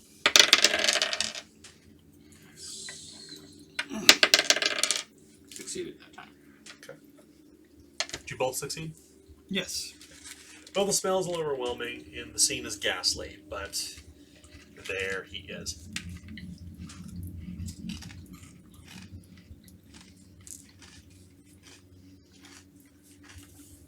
This is highly disturbing. No kidding, it's a dead body. Don't see that every day. You know, in my limited time reading the novellas, the adventurous exploits of Lynn C. Genevieve the Younger, Man of the People, champion of Tradegate, Good one. champion passenger of Tradegate. So you do know about Harper's. I do, indeed. They usually want to investigate the body. I'm looking at the body. I've drawn no conclusions, Well, except for they are dead. they're dead. They got bruises all over them. Means they probably put up a fight. Or someone beat the crap out of them before they gun them in. When they died, they were afraid. Therefore, I am afraid. When you found the body, were they carrying anything they dropped? She shakes her head. The body, I brought it here on the wagon out back. Placed it here, left it in repose. She says. Is there a place where the refugees gather? Dockyard's Drawbridge, West Shore Alley. So those two places. I'm gonna pat the body down and see what they have on it. It was carrying. It doesn't appear that Edgar Bedlam was carrying anything save for the clothes on his back. Here's the next location, West Shore Alley. But you do find something curious. You had mentioned before that he must have put up a defense, must have put up a fight. And in fact, between the caked fingers, you find a curious piece of gray thread. Your first clue. And if I had clue cards printed out, I would give you a clue card, but this is clue in the front and it says piece of gray thread. So that's your first big clue. You pull it out from beneath of his fingernail. Okay. And this isn't the thread that is on his clothes. No. Okay. Not similar to that. This is dyed gray. His clothes are more brown rough spun. Mm-hmm. And I don't really know much about thread, but I do know that there were a couple of clothiers that we saw earlier. Can I recall what exactly they were trying to sell? Like what type? What was the color of the cloth that they were selling? Very fancy cloth. Mm-hmm. So purples, red, yellows, nothing like this. But you can make an education or a folklore test. It's easy if you like. You put on your thinking cap for a moment. Okay. Easy folklore will be intelligence. 77. That's a success. Folklore. Well, Anaya did mention that Father Pierre was found murdered. Father Pierre must be a priest, and you know that priests in the martyr wear gray habits.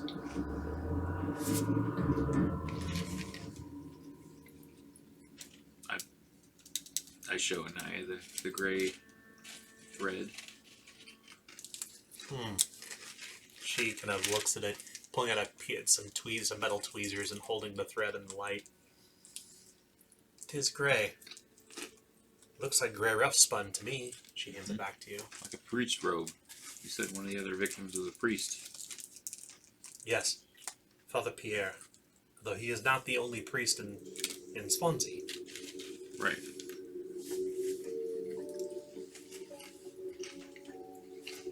So it's possible that either a priest did it, or whoever killed this guy here killed the priest too. Or this guy here killed the priest. How did the priest die? Well, they say, Father Pierre worked at the chapter house of the martyr. The priests may have more information on that. I have not gotten that far yet in my investigations.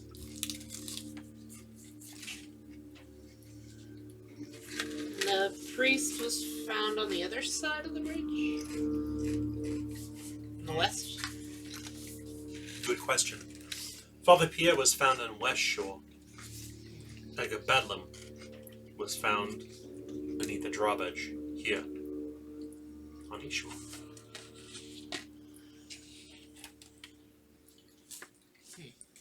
Curious, eh? That's strange. Where in West Shore? Dead in an alley. In an alley in West Shore. West Shore Alley. Edgar Bedlam was found beneath the drawbridge. The Dockyard's drawbridge.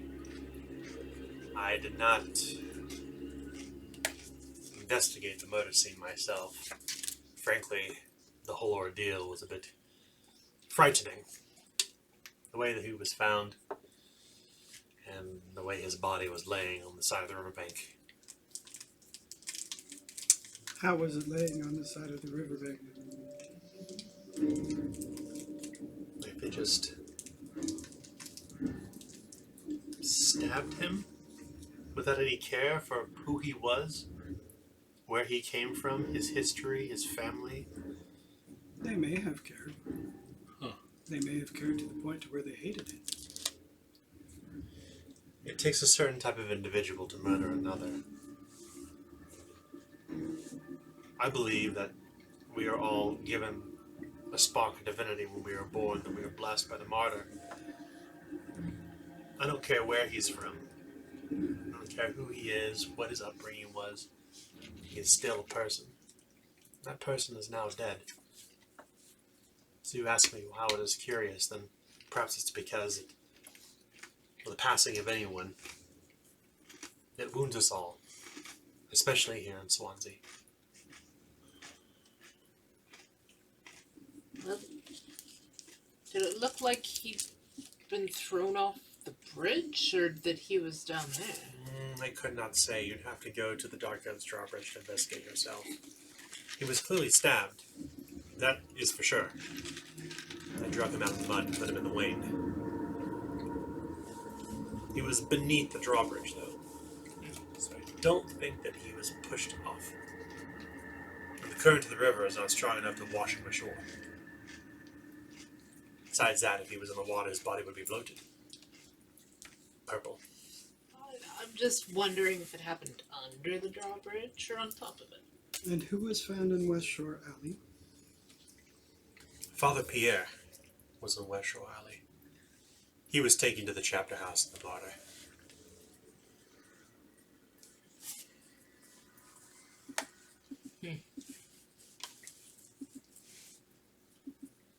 Just our luck that happened to be raining today. Well, it is autumn. Well, That's what it does. What I mean is, any clues probably washed away. Oh. Footprints. Smooth it over, etc. If it was under a bridge, perhaps the rain may not have. Point. Rain doesn't fall straight down. Especially, even just a little wind will push it sideways. I'm sure pretty much the whole bridge is wet underneath. Got a point. Yeah. How what? Well, you think maybe a priest killed the refugee. Maybe a refugee killed the priest. I mean, we can either go look at an alley, look under a bridge, talk to priests, talk to refugees. Got leads. Alright, let's go. The priests are at the chapter house of the martyr, if you're going there, but if you're going to, well, West Shore Alley is across the bridge. Dockyard's drawbridge, where Edgar Bedlam was found, is on this side, here in East Shore. So, should we find the culprit? What do? Kill him? Bring him back to you? Knock him out? Truly, I don't know. May I share my true concern? By all means. My darkest concern? I fear that the culprit may not be someone who's passing through.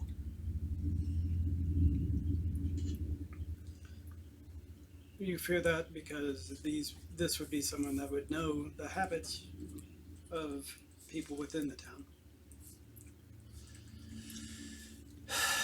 Yes, granted, it's just a hunch and I could be very, very wrong. But it's the only thing I have right now. So as to what to do with the culprit, I don't know. I feel that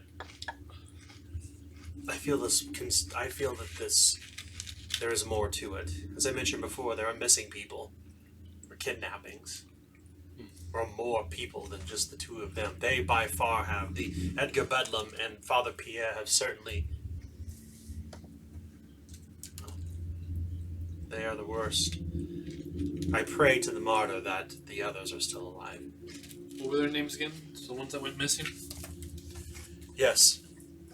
The two retainers, the dog's bodies, Well, here is my paper on them.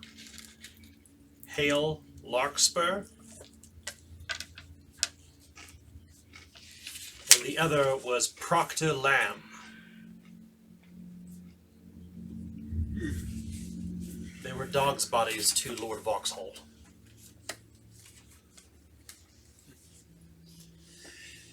They went missing 3 weeks ago.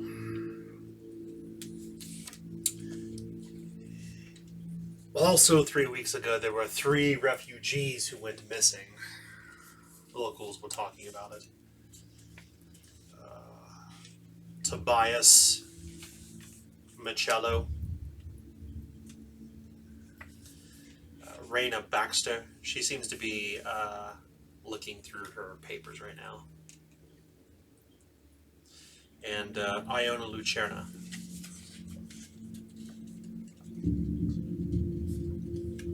She hands you that paper as well. As you can tell, this is complicated, and it gets even worse still. She says, the other 2 locals here in Swansea was Maximilian Stiga and our dockmaster, Lander Resnick.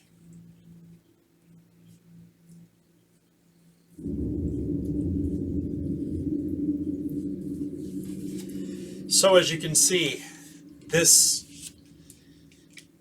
is complicated, and I don't think it's a matter of what to do with the culprit so much as it is about pulling the pieces together first.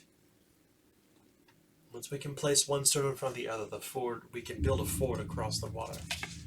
We must lay one stone at a time. I hope that answers your question.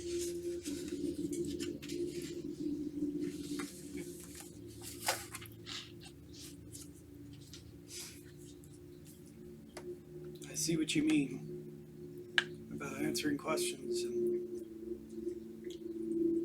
not making much progress. All this seemed to start 3 weeks ago. That's when the 2 retainers disappeared. And then the refugees. And then to the 2 locals. And then now, this morning, Father Pierre and Edgar Bedlam found murdered this morning.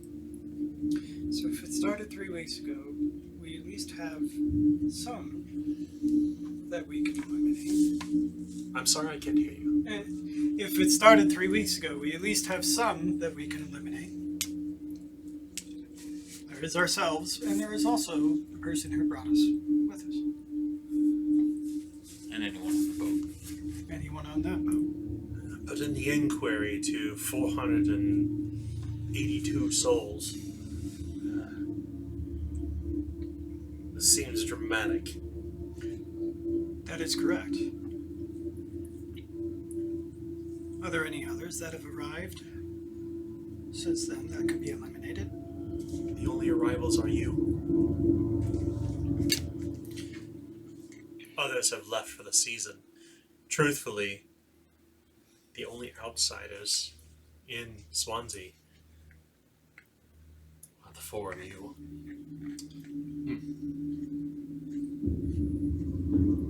So the only people who are not native to Swansea in this town are us. Do you include refugees? Their names are taken into the rolls. So, okay. They are citizens of Swansea all the same. Good. Sometimes Walstanians. Trustworthy. Sure.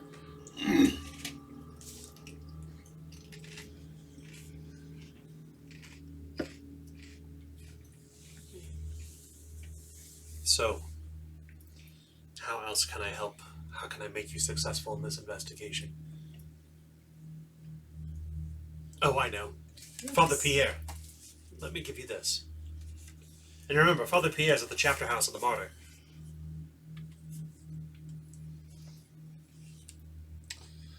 Well, That gray piece of cloth seems important. She ends with a pregnant pause. Didn't you say your dad took a bunch of notes or something? Yeah, in the last 2 decades, he has recorded the passage of crimes, all very petty. The first thing I did when I discovered that the people were missing 3 weeks ago was I looked into Lord Lord Vauxhall. Like, why would his retainers go missing? Maybe he didn't pay them, something. But Lord Vauxhall is absurdly wealthy, so I don't think his retainers just got up and left. He is, well, he's an artist of support, I should say. Pays well? Oh yes, very well. Everyone. Were they lovers and ran away? Hail Larkspur and Proctor Lamb? I doubt that. Okay. You would have to inquire with Lord Vauxhall, though. In truth, I don't know them well. Vauxhall is, well, as you can imagine, people of his caliber and station operate on a different plane than the rest of us normal folk. That's understandable. I'm aware. If that is true, how does one gain audience with them? Knock on the door. But the door is on this plane. I didn't mean literally, Geppetto. Ah. It was a euphemism. If you get stuck doing your investigation, you need help pulling together these clues, reading into them, making connections. I have my father's notes and proper roles for anyone and everyone who lives here in Swansea. What I cannot do at this point, though, is commence the investigation alone. So think of this as well, my office is your headquarters. I understand that you've already retained lodging at the Slumber Inn. Just before we knew you were going to put us up. Oh, there's Are nowhere you to sure? sleep here. To be clear, we don't sleep here. It's literally my desk and your bedlam's body. Unless you want to sleep in the jail cell. The ground is cold. If there's anywhere to stay in Swansea, trust me, Master Maryland, the Slumber Inn is the place to stay. It is comfortable. Fantastic. And warm. And doesn't smell. And dry. She points her finger. And no bodies are up. Hopefully no bodies. No dead bodies. Hopefully. Yes. Hopefully no dead bodies. Yes. At the rate they're coming, That's why you always they get a keep private popping room. out. Who knows? It's true. It's true. Why I won't sleep in a common room. A lot harder for there to be extra bodies in a private room. You see, that's the curious thing, Miserable. These are the only 2 that have been found in a very public fashion. Swansea may be a small village, but everyone who goes to West Shore passes through the West Shore alley to get to the Full Tankard. Anyone who's in East Shore who arrives goes beneath the dockyard's drawbridge. You probably saw it and didn't think of it when you arrived at the dockyards. Despite the fact that this village is small, these are unusually public places. And 3 refugees missing, 2 locals, 2 retainers. I would have thought that their bodies would have been come up. To turn toward a darker note here, I thought that they would have come up. Mm-hmm. Nothing. Gone. Vanished. Nobody's going to wander these roads in this weather. It's terrible out there. You're like to face any number of soldiers, whether from the north or from Godmoran. And the soldiers don't come near Swansea, so it's not like the people are simply going to wander away on the road on their own. That's why I don't think that Hale Larkspur and Proctor Lamb ran off. They had a cushy job by all intent and purposes. But this is all I've been able to surmise, knowing what I know of the people here. We tried taking a rope with rocks on it, tossing it into the river and dragging it across. I don't know what purpose that would serve. See if you could find the other bodies. People always need things. Dredge the river? Yes. The river is too shallow here. It's barely 6 feet. Ah. Barges that pass through Swansea are broad-bellied and shallow, as is the river here. It is not particularly deep. I do recall that there was not much below. Was the water clear enough to see the bottom? Are you asking me, the game master? No, yeah, yes. Yeah. Yeah. No, it was raining, Oh, okay. and it was foggy. Besides that, not much of a current. If they were in the river, they would have come up by now on the shore. Undoubtedly. So you said this is a smaller village. Mhm. 7 people missing. Is there a big building where you can keep people? Nothing that you saw. Then again, the whole place is covered in fog. Well, that's why she's actually asking. No, I'm telling you. Yeah. Are you asking No, her this? she's asking me. Yeah. Oh, I'm so sorry. I No, you're mistaken. fine. There's 7 people. Yeah, I don't have a weird voice for this character yet. Give me a minute. There's 7 people missing, so you think you'd have to have some space if they were all, taken together. So, is there any large buildings? I don't know, factories, warehouse, No factories. basements, But if I was to think about large buildings, tree houses. I like this line of thinking. Well, the first would be Vauxhall Manor itself. Seems It's, strange. You take your lackeys and hide them in your own house, but alright. You asked the question. Rich people have weird tastes. The second place would be the Chapter House of the Martyr. It's a grand 2-story vaulted stone cathedral. In fact, it was built by the movement.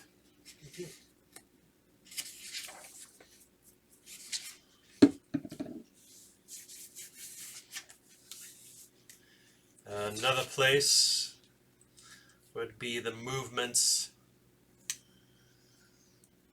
conclave. Tis a large building.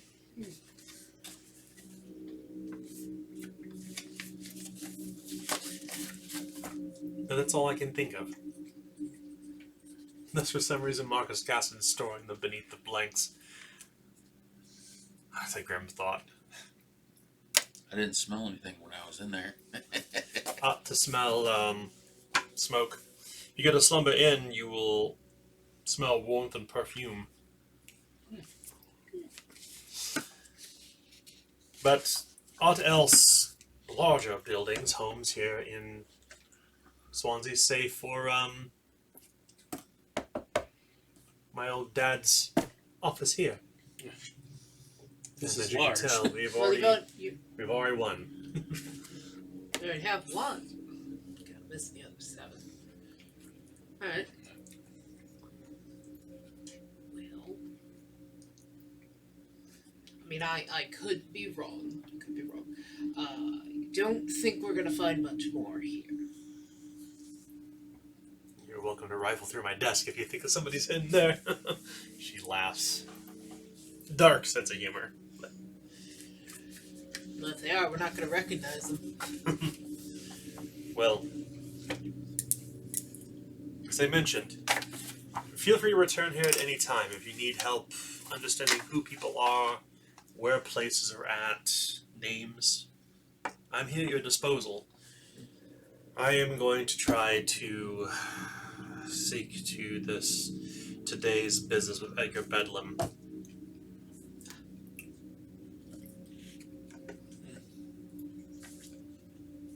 Okay. Where will you go from here? I want to go out back and look at the wagon that this body was brought in on. Okay. See if there's anything that they may have missed. You head out back. And guess what? The wagon's gone. It's raining. It's on fire. Yeah, Already? we can make them. Yeah, we can make it happen. We have lit. You head outside and you can see the water is kind of, once again, this is like a crumbling battlement around this red brick building. You see bits of rock everywhere. And as you approach the cart there, these kind of black crows kind of nesting around it, that have been probably picking at whatever was perhaps remnants of Edgar Bedlam's body inside it, but there's nothing there. You pull back a heavy canvas tarp, and it's just wet. So it's a hand cart, Mm-hmm. 2 wooden wheels with a single spoke, with an axle driven through both slabs of wood, and you use it to hand cart things around town. She probably borrowed this, or it probably was borrowed at some point. Maybe it just came with the place. Nothing to discern here. Figured as much, but wouldn't hurt to check. The others join you outside.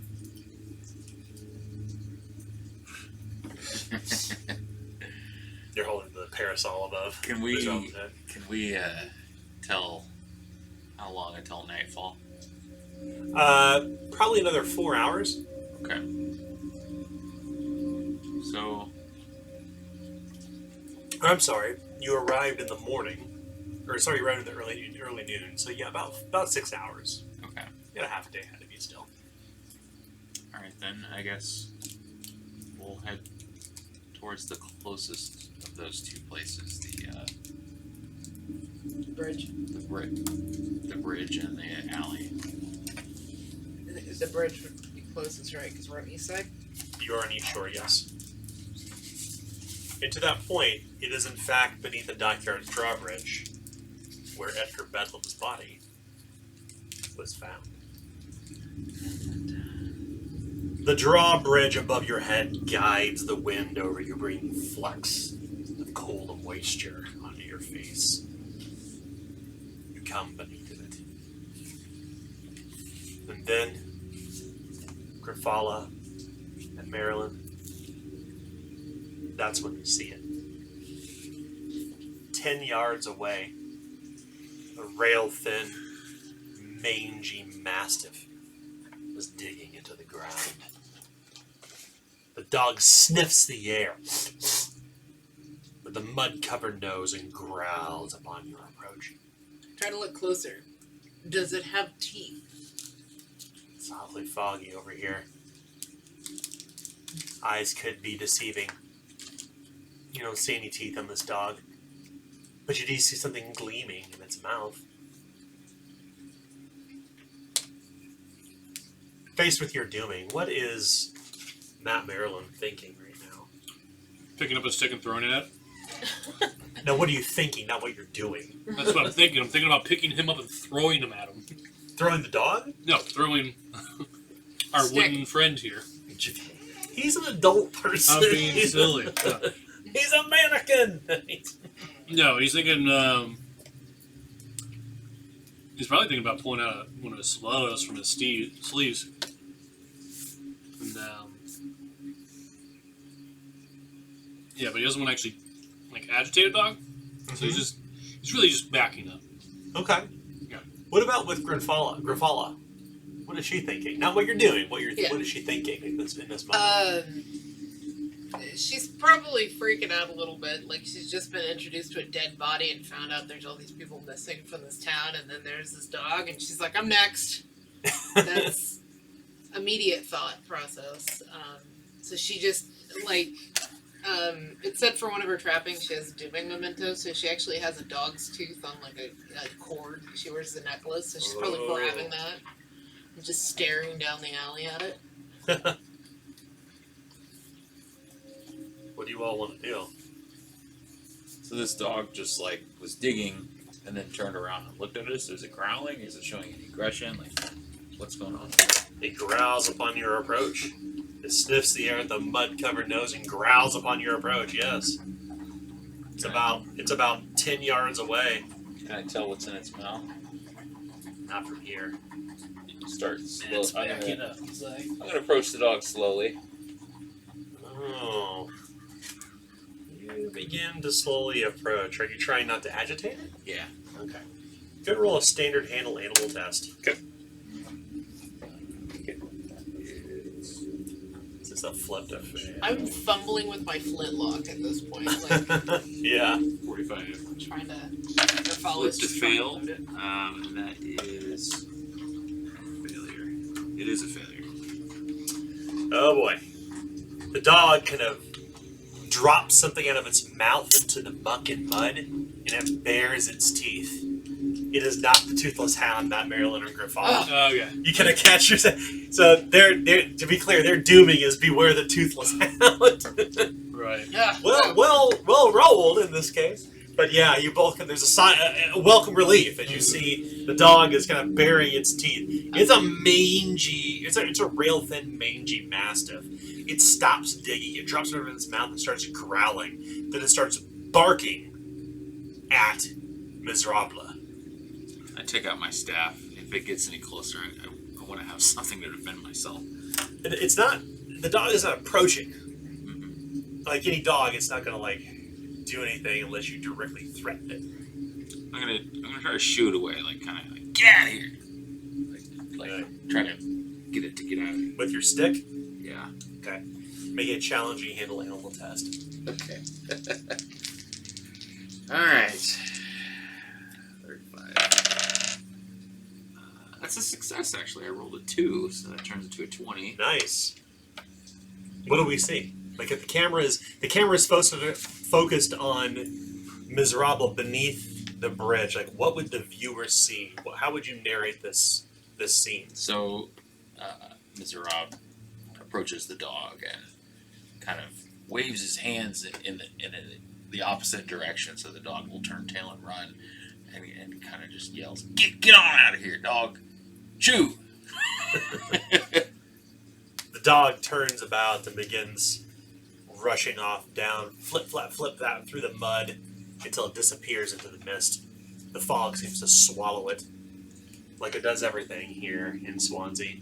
You can make out just the bridge, you can make out just the hills, but you can't make out the buildings on top of it. This whole inlet seems to be just covered in dense fog. I think Silent Hill. What did it drop? Yeah, I walk over to where Sounds it was ridiculous. standing and look down at the ground to see what it dropped. Lucky for me, not today. Oh goodness. You look to the ground and you find something quite frightening. It's a severed finger. It was chewing on it like a Westanian sausage. And on that finger, covered in muck and mud, is a fancy ring.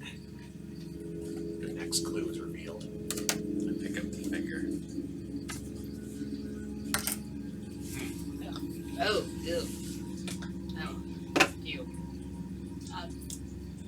Can I have a look at that? Pulls out like a cloth so that she's not touching it, but then looks at the ring. Go ahead and make a routine folklore or scrutinize test. Mine that ring as well. See if I mean, I'm an aristocrat. I'm a high-end guy. I know what You roll impressive. I'm an aristocrat. Yeah. The aristocrats. Yeah.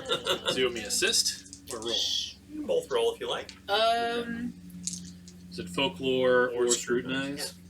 Let's see. Yep. So that's perception or intelligence, right? Because I don't have either. Oh, 47 either way. I'll attempt. Striking that, if I can't figure that out, can I at least try to figure out, like, if it's an actual, like, good ring or if this is, like, a fake? It's fancy. I have 13, yeah, I succeed. What about you? I succeeded as well. You have both almost come to the same conclusion immediately.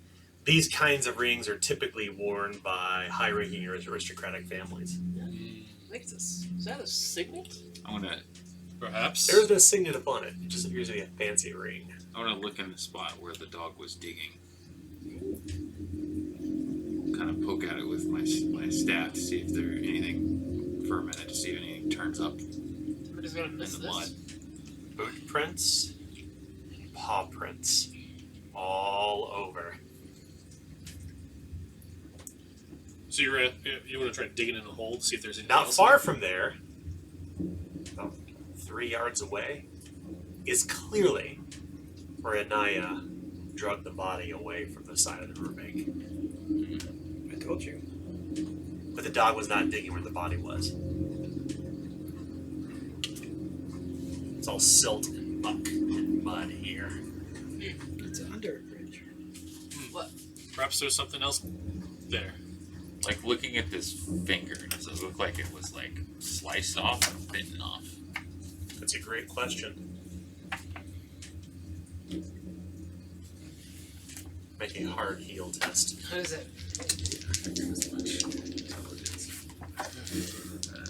It's 27. Failed. No. You're not really sure.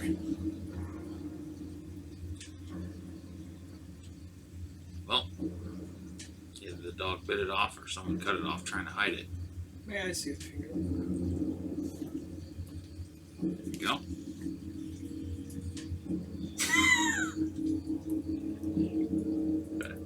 Hey, you just gonna keep that? I was missing one.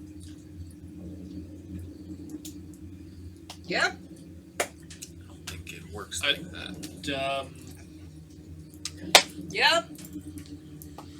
I'm gonna pull out my stiletto and kind of like dig around in the silt a little bit more to see if there's anything in there. This was not. It was not digging this out. It was burying it. Okay. Yeah. Like a dog would with a bone. Yes. There's bite marks all over the finger in the ring. Okay. Didn't know if it had any other buried treasure. All right. So, pull my metal detector. I start to Looking for quarters. Yeah. Well, probably a body somewhere around here. When you were looking at the bodies, did it seem to be missing any fingers? That was a refugee. You think he had that ring? We could always go back and compare, but You did not notice any missing fingers. I do not recall. There was another You body. would remember. I have trusted your memory. There was another. You mean the father? Yeah. I mean, that it makes sense that. I mean, it's a fancy ring. Like, Do priests wear rings? if we take a look at the other body, maybe it's missing a finger. Maybe they could tell us. If we go to talk to think the so. fathers and they all have fancy rings, then maybe it's one of theirs. Well, But we should keep it under wraps. it's a clue for sure. Like, yeah, like don't come out and say it, but you know. I would never. What ring is We looking- customary? What looking ring is for it. what hand is customary to wear a ring on? I mean, that I don't depends think there what is. the ring is for. I don't think it is any customary. I don't know. It depends on the person. Some Some like to people wear wear one them on on- every fingers. Thumbs, but I don't think that's a thumb. I show glad hand to people every time I meet them. I have seen why someone did that to you. Just put their hand within yours. Rudely, but yes. Rudely, and then they were shocked when you were shocked. So therefore, I shall be shocked when they are shocked. But I will be able to surmise whether or not they have all their fingers. I know what to look for. Just go shake every person's hand around here. Yes, Start on one side and go to the other. yes, this will be done with a systematic approach. Yes. And you can do two at one hand, like he said. I mean, and it's only 400 heads. Well, 800. It's only like 800 heads. Everybody line up. I will shake all of your hands. Even if you got 3 hands, I'll shake them all. Well, this is actually a great time to bring the mystery to a close. Mystery solved. For now, Yep.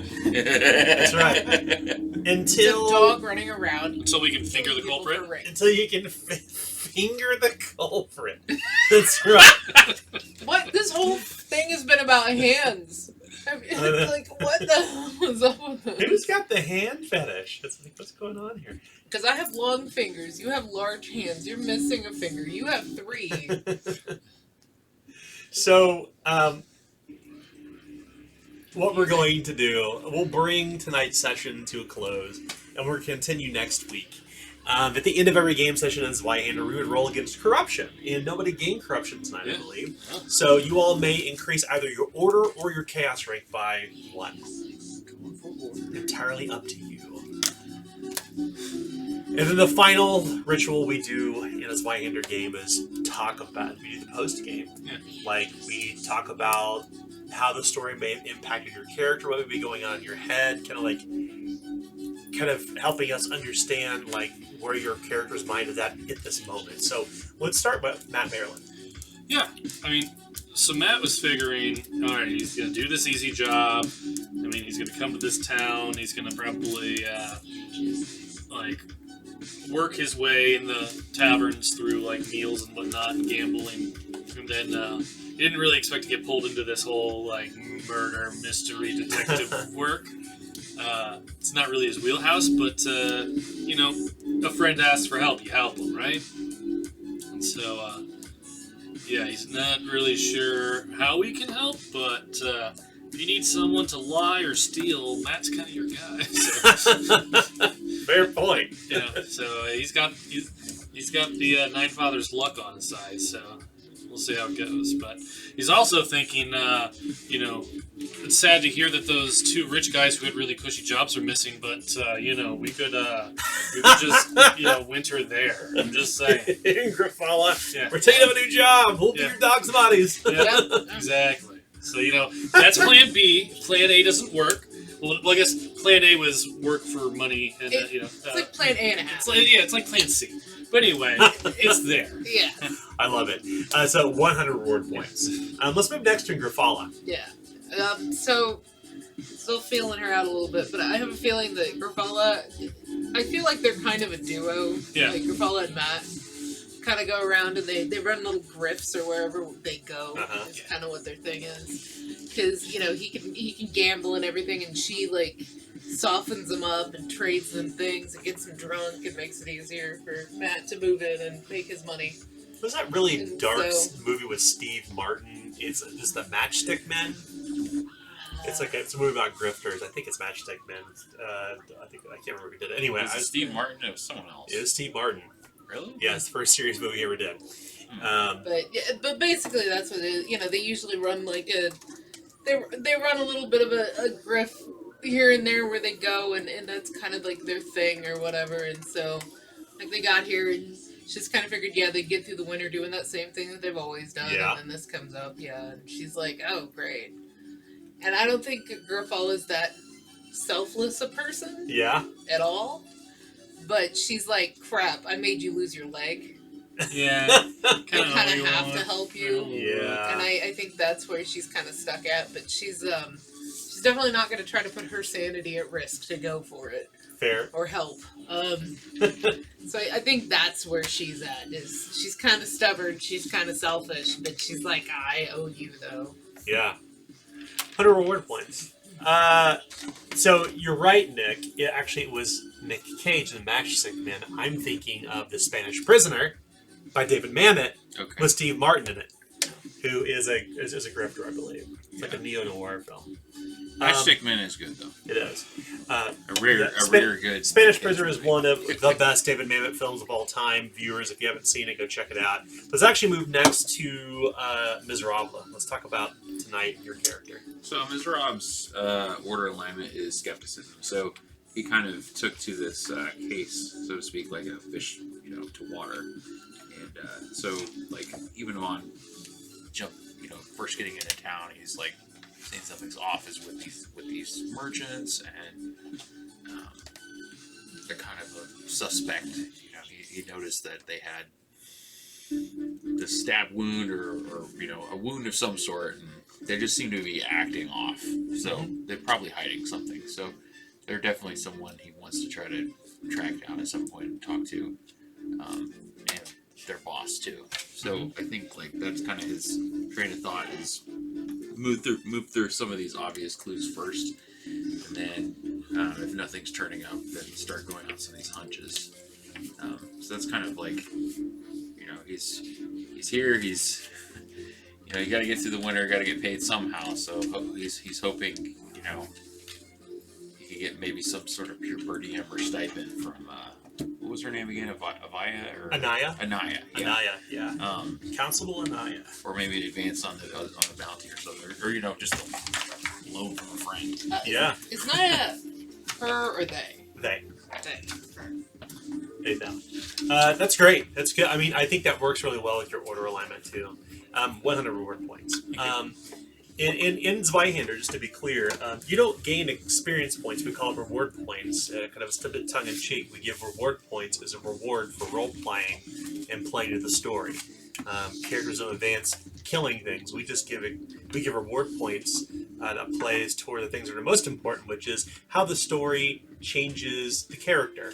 Once again, Zweihander's not about characters who change the world, it's about a world who changes the characters. It's not a 0 to hero game, it's a 0 to 1 game. So the travails and the mysteries that they undergo within the story will impact your psyche, your character's psyche, and they will vacillate between their order alignment and their chaos alignment. And if they get to the apex of either, something interesting and fun happens.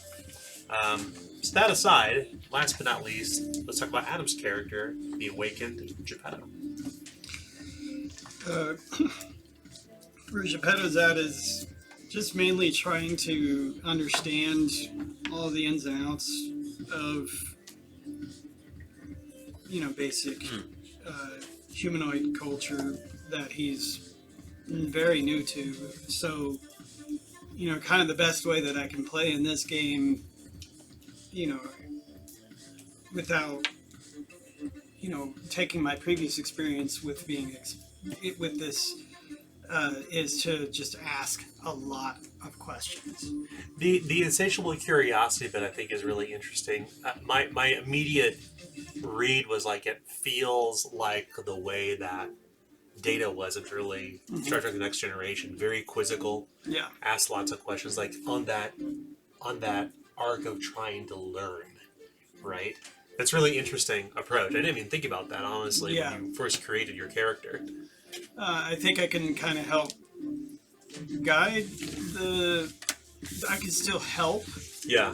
by asking questions rather than going, oh, I think it's this, Yeah. or oh, I think it's that. So so that point, I would say the personal journey is still important, though. So but it's interesting. But I think this is a great start. This is a really good start. So I think what we're going to do is we will resume Secrets of Swansea Session 2 next week. We may be joined by Tim Coron, our other player, so we'll have a full table of 5 who will be put right in the muck, right in the middle of all this, kind of a lot of different names and places and things happening. But the story will come into focus. The mystery will be revealed. And how you decide to solve the mystery and what to do about it is entirely up to you. Burn down the town. Right? We'll get the killer somehow. Everyone will be dead. If we kill everyone, we've killed the killer. That's good. But then you become the killer! Case Yeah, solved. but it evens out because one killer's gone. That's right. So we will continue next week. Same bat time, same bat channel. Thank you for watching. Please, please, please check out the Zweihander Starter Kit, where Secrets of Swansea, written by James Tricasso, is contained within. It goes live on February 14th. If you're watching this video, it's probably already live on Kickstarter. So we hope we can count on your support. Thank you very much. Good night. Bye. Bye. Bye. Bye. Bye.